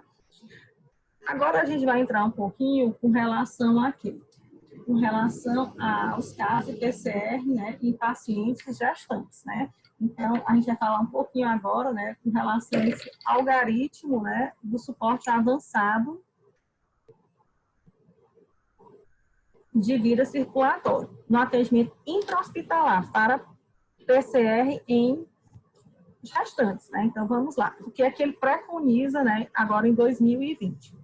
Então, gente, a gente sabe, como eu falei para vocês, da importância, né, de manter essa gestante, né, a questão da vida dessa gestante, né, tem que se preocupar, e também do feto, né, então existem essas manobras, que a gente vai falar mais na frente aqui, com relação à reanimação, né, a RCP com relação às gestantes, né, então vamos lá. Então, eu vou primeiro falar um pouquinho, né, com relação a essa questão para vocês, tá?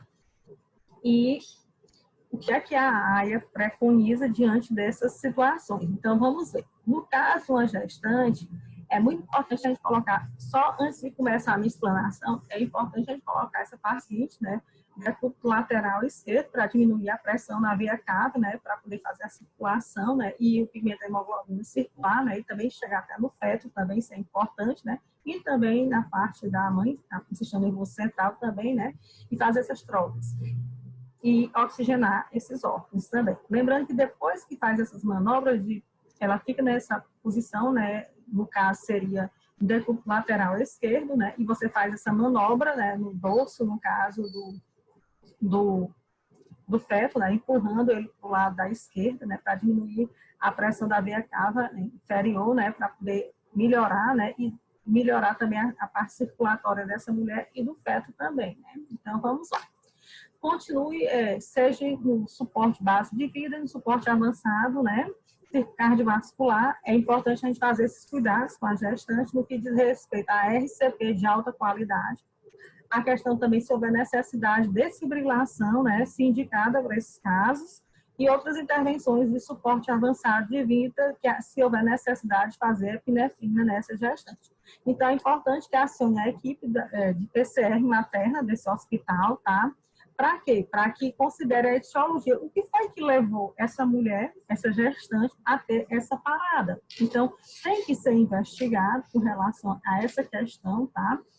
O que foi que levou, se essa paciente tinha eclâmpsia, né? O que é que ela teve. Então, é importante avaliar o que levou essa paciente a ter uma PCR. Então, vamos lá. Primeira coisa, é importante executar intervenções maternas.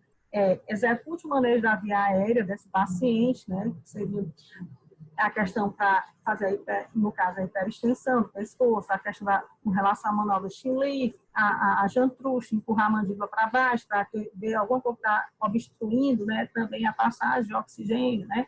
Às vezes a secreção, às vezes ela estava com alguma cor na boca quando ela teve esse mal-estar, né? Então tem que avaliar, né? E que levou essa paciente até a parada também, tá? Administre oxigênio a 100% e evite ventilação também em excesso, tá? Obter um acesso intravenoso, permaneceu também, né, a questão acima do diafragma desse paciente, e se o paciente já estiver recebendo magnésio intravenoso, pare e administre cloreto de cálcio ou gluconato, tá? Então, vamos supor, ela teve a eclâmpsia, e aí ela foi sulfatada, essa gestante, então vai parar e vai administrar o cloreto de cálcio ou gluconato nesse paciente, que seria o antídoto, né? Continue o suporte básico de vida e o suporte avançado de vida. Fazer RCP de alta qualidade, né? Lembrando, 30 compressões para 2 ventilações, né? E geralmente a gestante, ela é adulta, né? Lembrando que não seriam 2 polegadas, quando faz a compressão antero-posterior do tórax, né? Que seria 2 polegadas, que seria 5 centímetros, e não exceder 6 centímetros, né? Também lembrando. E se houver necessidade, é feita a desfibrilação sindicada, né, nos casos dos ritmos, né, dos pacientes, né, nos casos se for um ritmo chocável, que seria fibrilação ventricular e taquicardia ventricular sem pulso, né, aí vai fazer um choque, de acordo com o fabricante, se ele é bifásico ou monofásico, a quantidade de joules que vai ser feita nessa paciente, se houver necessidade, né, de desfibrilar. Outras intervenções no suporte avançado de vida, por exemplo, se há necessidade, se ela é um ritmo que não é chocável, que há necessidade de fazer a epinefrina, que a adrenalina tem que administrar o mais precocemente possível, né? Também nos casos que houver necessidade, tá? Outra coisa, intervenção, com relação às intervenções obstétricas. Realiza o deslocamento uterino, por isso que você tem que fazer, colocar o paciente no decúbito lateral esquerdo e fazer o quê? O deslocamento uterino lateral contínuo, né, desse paciente, lembrando que é importante o lado da esquerda, né, para desconecte os monitores fetais, se houver necessidade, prepare-se a paciente para emergência. E um pequeno detalhe que ele diz, depois que você, vamos supor, se esse paciente houve necessidade de fazer RCP, então, ela tem no mínimo 5 minutos para ser encaminhada para o setor, né, de quê? Para o setor do centro cirúrgico para fazer a cesariana de emergência. Então, se eles podem perguntar quantos minutos depois, né, se houve necessidade de fazer a RCP dessas pacientes, quantos minutos essa paciente tem que ser encaminhada para o centro cirúrgico? 5 minutos, tá? Então, vamos lá. E aí é feita a cesariana de emergência, tá? Eu falei para você. Vamos só puxando aqui um pouquinho para cá. Realize a cesariana de emergência se nenhum, no caso do retorno da circulação espontânea acontecer em 5 minutos, foi o que eu disse, considera a cesariana de emergência imediata e chamar a equipe neonatal para receber o neonato, né? Porque para preservar. Então, infelizmente, vai ter que ser feita uma cesariana para poder aumentar a chance de sobrevida dessa genitora, né? E também do neonato, né? Então, vamos lá. E aqui o que é que fala nesse algoritmo com relação ao suporte avançado devido no atendimento intra-hospitalar, né? Para PCR gestante. Então, diante do paciente com PCR materno, o planejamento da equipe deve ser feito, né? Com colaboração com o serviço de obstetrícia, de neonatologia, por isso que tem, geralmente, sempre trabalhar, né? Os hospitais que têm maternidade tem que ter o setor de neonatologia, né? E de emergência também, né? E com anestesista também, né? E tem que ter também associado uma UTI, que é a unidade de terapia intensiva, para depois receber, né? Essa gestante, né? Depois que ela foi reanimada, e já foi encaminhada, e vamos supor que ela voltou e aí encaminhar para a cesariana de emergência, né? E depois, posteriormente, essa gestante e esse neonato ser encaminhado para a unidade de terapia intensiva desse hospital, tá? Para ser avaliados, né? As complicações que eles podem ter tido, né? Então, é importante que se tenha uma UTI também. As principais prioridades para as mulheres grávidas em PCR devem incluir a administração de RCP de alta qualidade, que eu já disse para vocês, 30 compressões para 2 ventilações com 1 ou 2 socorristas, né? E sempre se um cansar, já vai trocando o profissional, né? Para fazer essas manobras, mas não pode haver interrupções, como eu já disse para vocês, né? E a questão em relação ao alívio da compressão arco-caval com o deslocamento uterino lateral, aqui, que é justamente fazer essa manobra de empurrar, né? Essa parte do dorso, né? Da compressão arco-caval, que já está na via cava, por conta da via cava inferior, né, que está comprimindo, e aí como é que vai passar esse fluxo, esse sangue? Então, você lateraliza, né, geralmente coloca essa paciente, né, faz o deslocamento uterino lateral, né, para melhorar essa parte, né, desse fornecimento de fluido, né, e fazer a grande e pequena circulação. Outra coisa, qual o objetivo dessa cesariana, professora materna? Justamente para melhorar o resultado, tanto para a genitora e o concepto que seria o feto, né? E inicialmente realizar a cesariana de emergência, para vocês, 5 minutos, cuidado desses números em prova de concurso, 5 minutos, dependendo dos recursos, dos conjuntos e as habilidades profissionais, tá? Então, vamos lá. Outra situação. Com relação à via aérea avançada. Na gravidez, em via aérea difícil e é comum, escolha o profissional mais experiente. Não pode ser qualquer profissional trabalhar em maternidade, né, gente? Principalmente nos casos, né, de gestações de alto risco, né? Não dá para ser qualquer tipo de profissional. Então, tem que ter uma equipe bem habilitada para esse serviço, né? Um obstetra, um neonatologista, né? Tem que ter um fisioterapeuta para a parte ventilatória desses pacientes, uma enfermeira bem capacitada para estar trabalhando, né? Seja neonatologista, um centro obstétrico também, né? E na UTI para receber essa puérpera e depois ter a UTI neonatal para receber esse concepto que é o bebezinho, né, o RN. Se houver necessidade, né, tem que ser entubada essa gestante, tem que ser com intubação endotraqueal, ou pode ser também, como eu falei no adulto, né, a extraglótica avançada também. Também fala da capnografia como forma de onda, né, ou a capnometria para confirmar e monitorização a questão do posicionamento do tubo endotraqueal nessas pacientes, né, então tem que avaliar a questão do dióxido de carbono tem que estar em 35 a 45 milímetros de mercúrio, né? E ver se esse tubo endotraqueal está bem fixado, se o CAF está com relação aos milímetros de mercúrio também, se ele está adequado, para não estar pressionando a questão com relação à cricose dessas pacientes, né? E quando a via aérea avançada, também é importante avaliar a questão de uma ventilação a cada 6 segundos, 10 ventilação por minuto, com compressões torácicas contínua também, tá? Isso aí permaneceu, né, essa questão com relação à ventilação, a mesma coisa que é no adulto, permaneceu na gestante também, tá? Então, vamos lá. Quais seriam as possíveis etiologias que levam essa gestante a PCR, professor?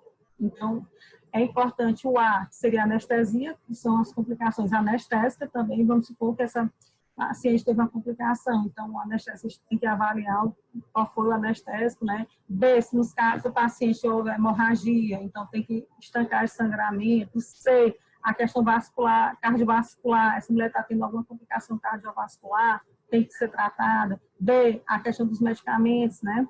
Como a gente falou, né, com relação a que seria o quê? Nos casos das mulheres foi feito, no caso, sulfatada de magnésio, foi feito depois, posteriormente, o cloreto de cálcio e o gluconato, que seria mantido, né? Então, tem que avaliar. Nos casos de embolia também, se ela tem febre, controlar a temperatura em 32 a 36 graus Celsius, que é o controle direcionado da temperatura, depois PCR nessa gestante, né? G, se são causas gerais não obstétricas que levou essa paciente à PCR, então tem que avaliar as causas reversíveis que eu falei para vocês, que seria hipovolemia, né? No caso, que seria também a questão da hipotermia, as questões tóxicas, a questão com relação também, como é que eu posso dizer, nos casos de hipercalemia ou hipocalemia, né? Tem que avaliar os casos de trombose coronariana, trombose pulmonar também, toxina. Então, são essas causas aí. A questão do hidrogênio também, nos casos de acidose, né? Então, tem que ser avaliado. E nos casos de hipertensão, se foi feita o sulfato de magnésio, nesses pacientes, depois tem que ser suspenso fazer, né? Também a questão que eu já falei para vocês, que é importante fazer um outro antigo, seria o quê? A questão do cloreto de cálcio ou gluconato nessas pacientes, né? Então, é mais ou menos isso. Agora, gente, eu vou falar um pouquinho para vocês com relação a quê?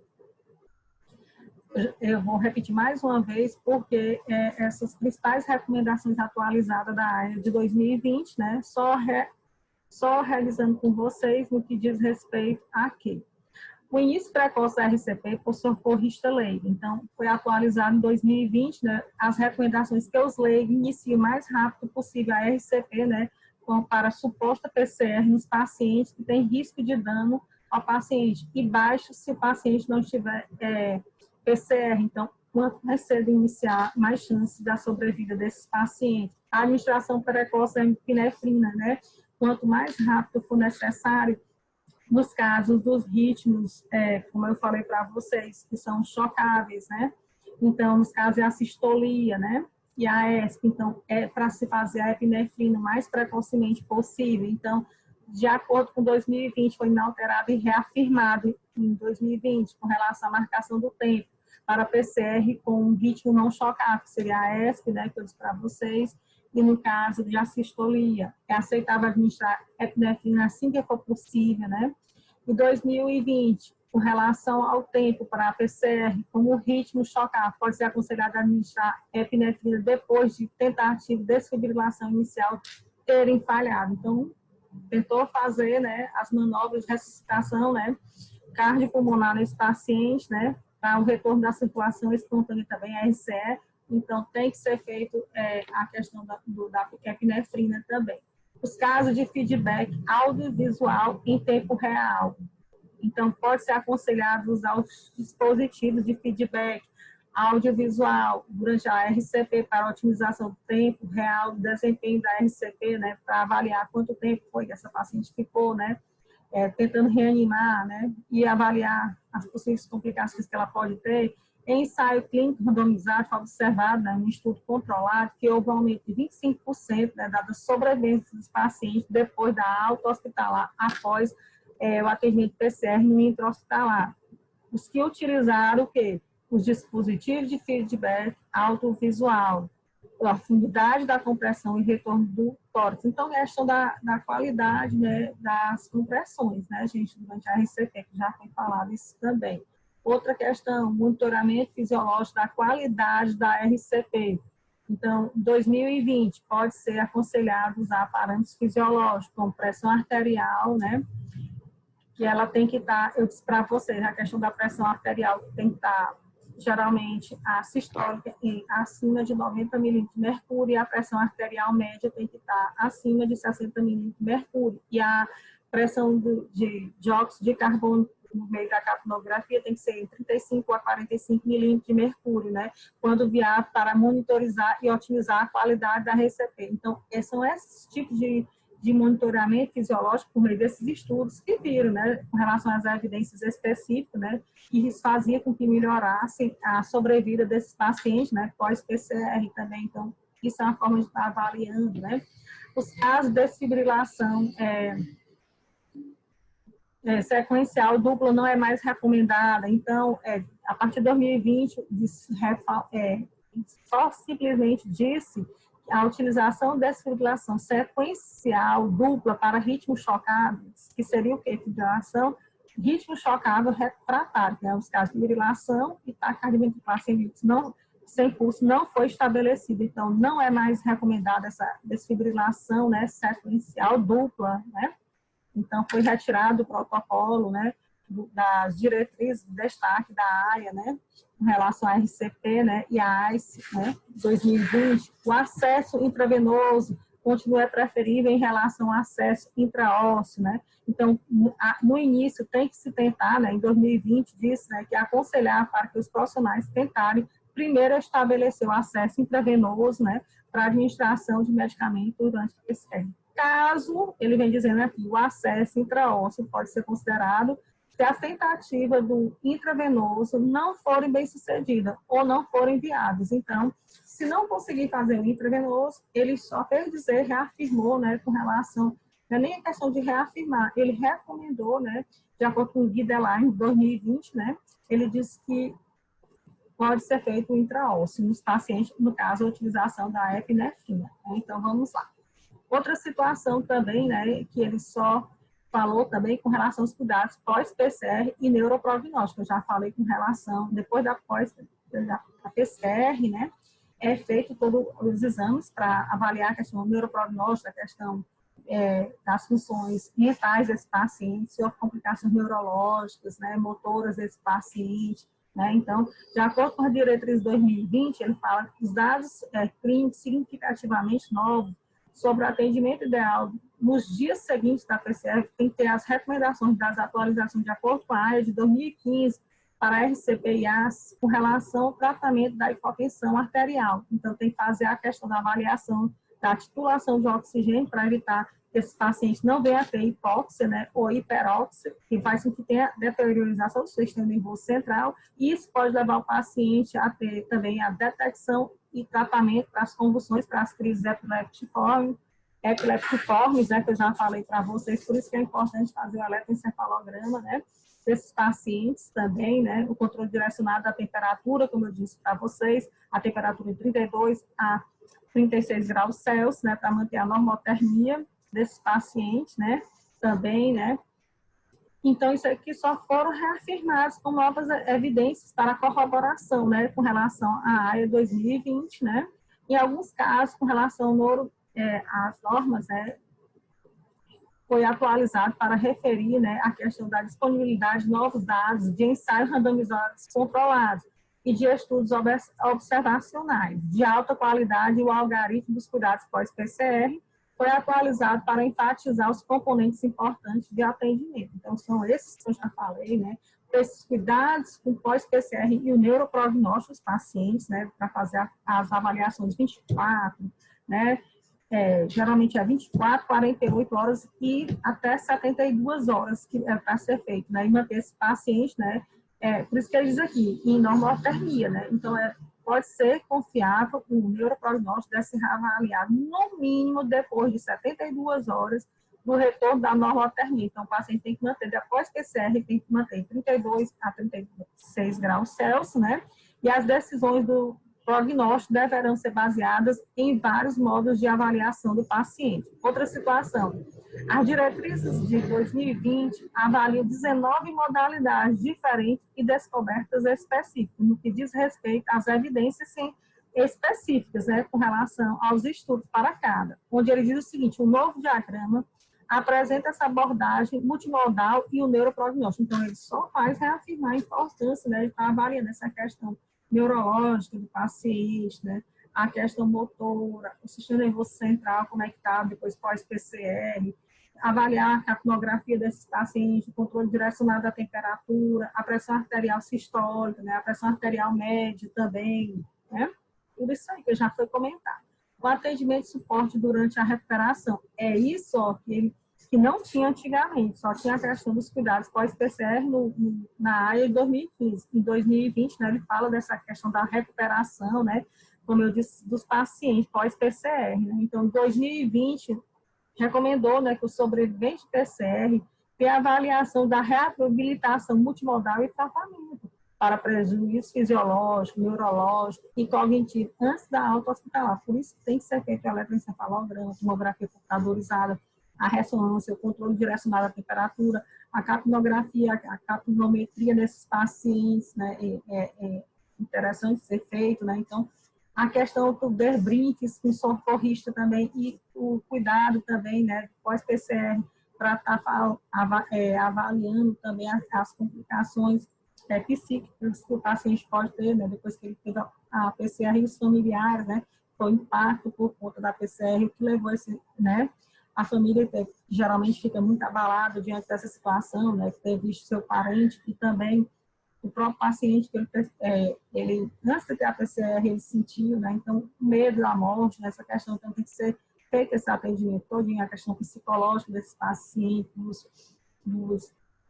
dos parentes e dos profissionais da área de saúde, para que tenha esse acompanhamento com relação aos pacientes, não. Os profissionais da saúde que trabalham nessa ressuscitação, né, fazer esse debriefing, né, aos socorristas, né. Então, em 2020, novo, recomendamos que o sobrevivente de PCR e seus cuidadores recebam planejamento de alta, abrangente a multidisciplinaridade, né, o atendimento de vários profissionais para incluir recomendações de tratamento médico e de reabilitação e retornar a expectativa de atividades de trabalho, né, para que essas pessoas voltem e o paciente volte às suas atividades laborais, né, e sua vida normal, né, de forma sem tantos traumas, né, por conta da PCR, né, então é importante essa questão. O atendimento e suporte durante a recuperação também recomendou, né, avaliação estruturada para ansiedade, né, geralmente às vezes os profissionais e os próprios pacientes e os responsáveis pelos pacientes, né, apresentam o quê? Depois da pós-PCR, que o parente retornou, tem ansiedade, fica depressivo, né, a história com relação ao estresse pós-traumático com relação, né, à PCR, a fadiga para os sobreviventes de PCR e seus cuidadores. Então, eles também têm que ter esse acompanhamento. Foi isso que foi ressaltado, né, na área de 2020 também. Debriefing para o socorrista, que eu já falei para vocês, repetir há poucos minutos, estou falando novamente, a questão, né, do encaminhamento para o acompanhamento, para o suporte emocional, seja o socorrista leigo, os profissionais do sistema médico, os trabalhadores da saúde, do hospital, depois do evento PCR, pode ser benéfico. Então, quando era que se falava que um profissional poderia ter esse tipo de atendimento, né? Porque ele é capacitado para trabalhar isso. Essa pandemia mesmo, vocês podem observar aí quantos profissionais estavam com estresse mental, depressivo, longe da família, né? Não podia retornar para suas casas, ter esse contato com os familiares, por conta, né, que estava trabalhando com pacientes, né, de Covid. Então, gente, isso traz várias complicações para os profissionais, né? Depressão, ansiedade, né? Então, muitos deles tiveram muito... E teve, inclusive, né, o Corém e o COFIN deu esse suporte, né, de profissionais para fazer esse atendimento, né, para esses profissionais, porque a sobrecarga laboral foi muito intensificada diante, né, da pandemia que nós estamos. Agora já deu uma trégua um pouco, mas na fase inicial, né, em março, foi muito grande, né, o estresse para esses profissionais. Então, eles têm o direito de ter esse suporte, né, em relação ao debriefing para socorristas, né, para esse suporte mental, né, para poder eles voltarem a exercer suas atividades laborais de forma efetiva e eficiente, né. Então, isso foi muito bom que aconteceu, que a AIA está trabalhando, né, essa questão do debriefing também. E nos casos de PCR durante a gravidez, né, em 2020, ele fala com a AIA, essa questão, né, pacientes grávidas são mais propensas a ter o quê? A hipóxia e a questão da oxigenação e manejo da via aérea. E deve ser priorizado durante a ressuscitação de uma PCR durante a gravidez, né? Eu falei do fluxo de oxigênio que tem que ser ventilado esses pacientes 100%, né, que eu falei para vocês. Manejo da via aérea, que é importante manter, né, também nessa gestante. A questão da monitorização, a questão do posicionamento dessa gestante lateral esquerda, né? A questão da importância de fazer as manobras, né, empurrar, né, no caso, o fundo uterino para o lado da esquerda, né, para diminuir essa pressão na veia cava, né, inferior à veia aorta, né. Então, tem que ser vista toda essa questão, né, principalmente porque são duas vidas, né, não é só a gestante, mas a vida do seu concepto, a RN, né, Então, em 2020, falou também, devido à possível interferência na ressuscitação materna, o monitoramento do feto deve ser ignorado durante a PCR na gestante, porque primeiro você tem que tentar salvar a mãe, né, para poder o RN ter a chance, né, o RN não, no caso, você tem que fazer a reanimação, né, a RCP nessa gestante, fazer para que ela tenha a chance depois, futuramente, fazer a cesariana de emergência para salvar esse feto, né, que seria o RN, né, então é muito importante também. A PCR durante a gravidez em 2020 recomenda o controle direcionado da temperatura, mais uma vez a temperatura 32 a 36 graus Celsius, né, para as mulheres grávidas que permanecem em coma depois da ressuscitação em uma PCR. Ele fala justamente também com relação ao controle direcionado da temperatura de paciente grave, recomendamos que o feto seja continuamente também monitorizado em relação aos casos de bradicardia. Se liguem, além de controlar o controle direcionado da temperatura da mulher grávida, recomendando também que o feto seja continuamente monitorado em relação aos casos de quê? Ele pode apresentar bradicardia, né, o RN, com possível complicação, e uma consulta com a equipe de obstetrícia e com a equipe neonatal deve ser realizada diante dessa situação também. Bem, gente, era isso que eu tinha para falar para vocês hoje com relação, né, essa questão do atendimento, né, com relação à RCP, desses destaques das diretrizes da RCP-IAS, né, de 2020, com relação à American Heart Association, né, com relação à ADU, que eu falei, né, e eu falei também nos casos PCR, a questão dos opioides do atendimento, seja por leigos e seja pelos profissionais da área de saúde, né. E na próxima aula eu vou falar a RCP com relação a crianças e bebês, tá? Então, era isso que eu tinha para dizer para vocês. Espero que vocês tenham gostado dessa aula. Ela ficou um pouco repetitiva, mas isso é muito importante para poder vocês memorizar de certa forma, né? Porque são muitas informações para a gente repassar para vocês, para quando vocês estiverem fazendo esse suporte, né, durante o atendimento de emergência, ou no intra-hospitalar, ou no extra-hospitalar, né? Quando vocês se depararem diante dessa situação, que a gente pode salvar a vida, sim, né?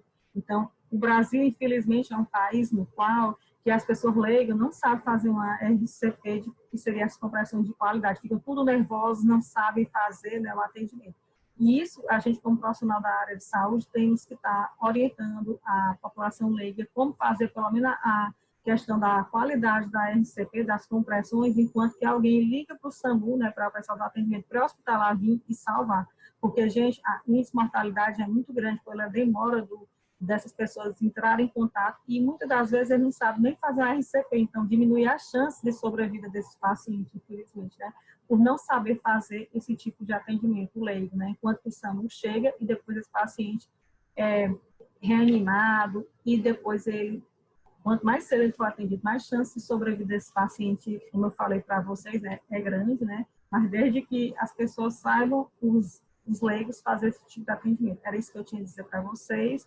E na próxima aula eu vou falar com relação aos destaques de diretrizes com relação a RCP, crianças e bebês, né, na parte de neonatologia. Então, espero que vocês tenham gostado e qualquer coisa vocês podem deixar os comentários, né, com relação ao canal, né, Falange da Enfermagem, da professora Luciana, dizendo o que vocês querem tirar dúvidas e o que vocês querem, se ficou alguma dúvida também posteriormente. Então, era isso que eu tinha para dizer para vocês. Espero que vocês curtam essa aula, compartilhem, né, e se inscrevam no canal do YouTube Falange da Enfermagem.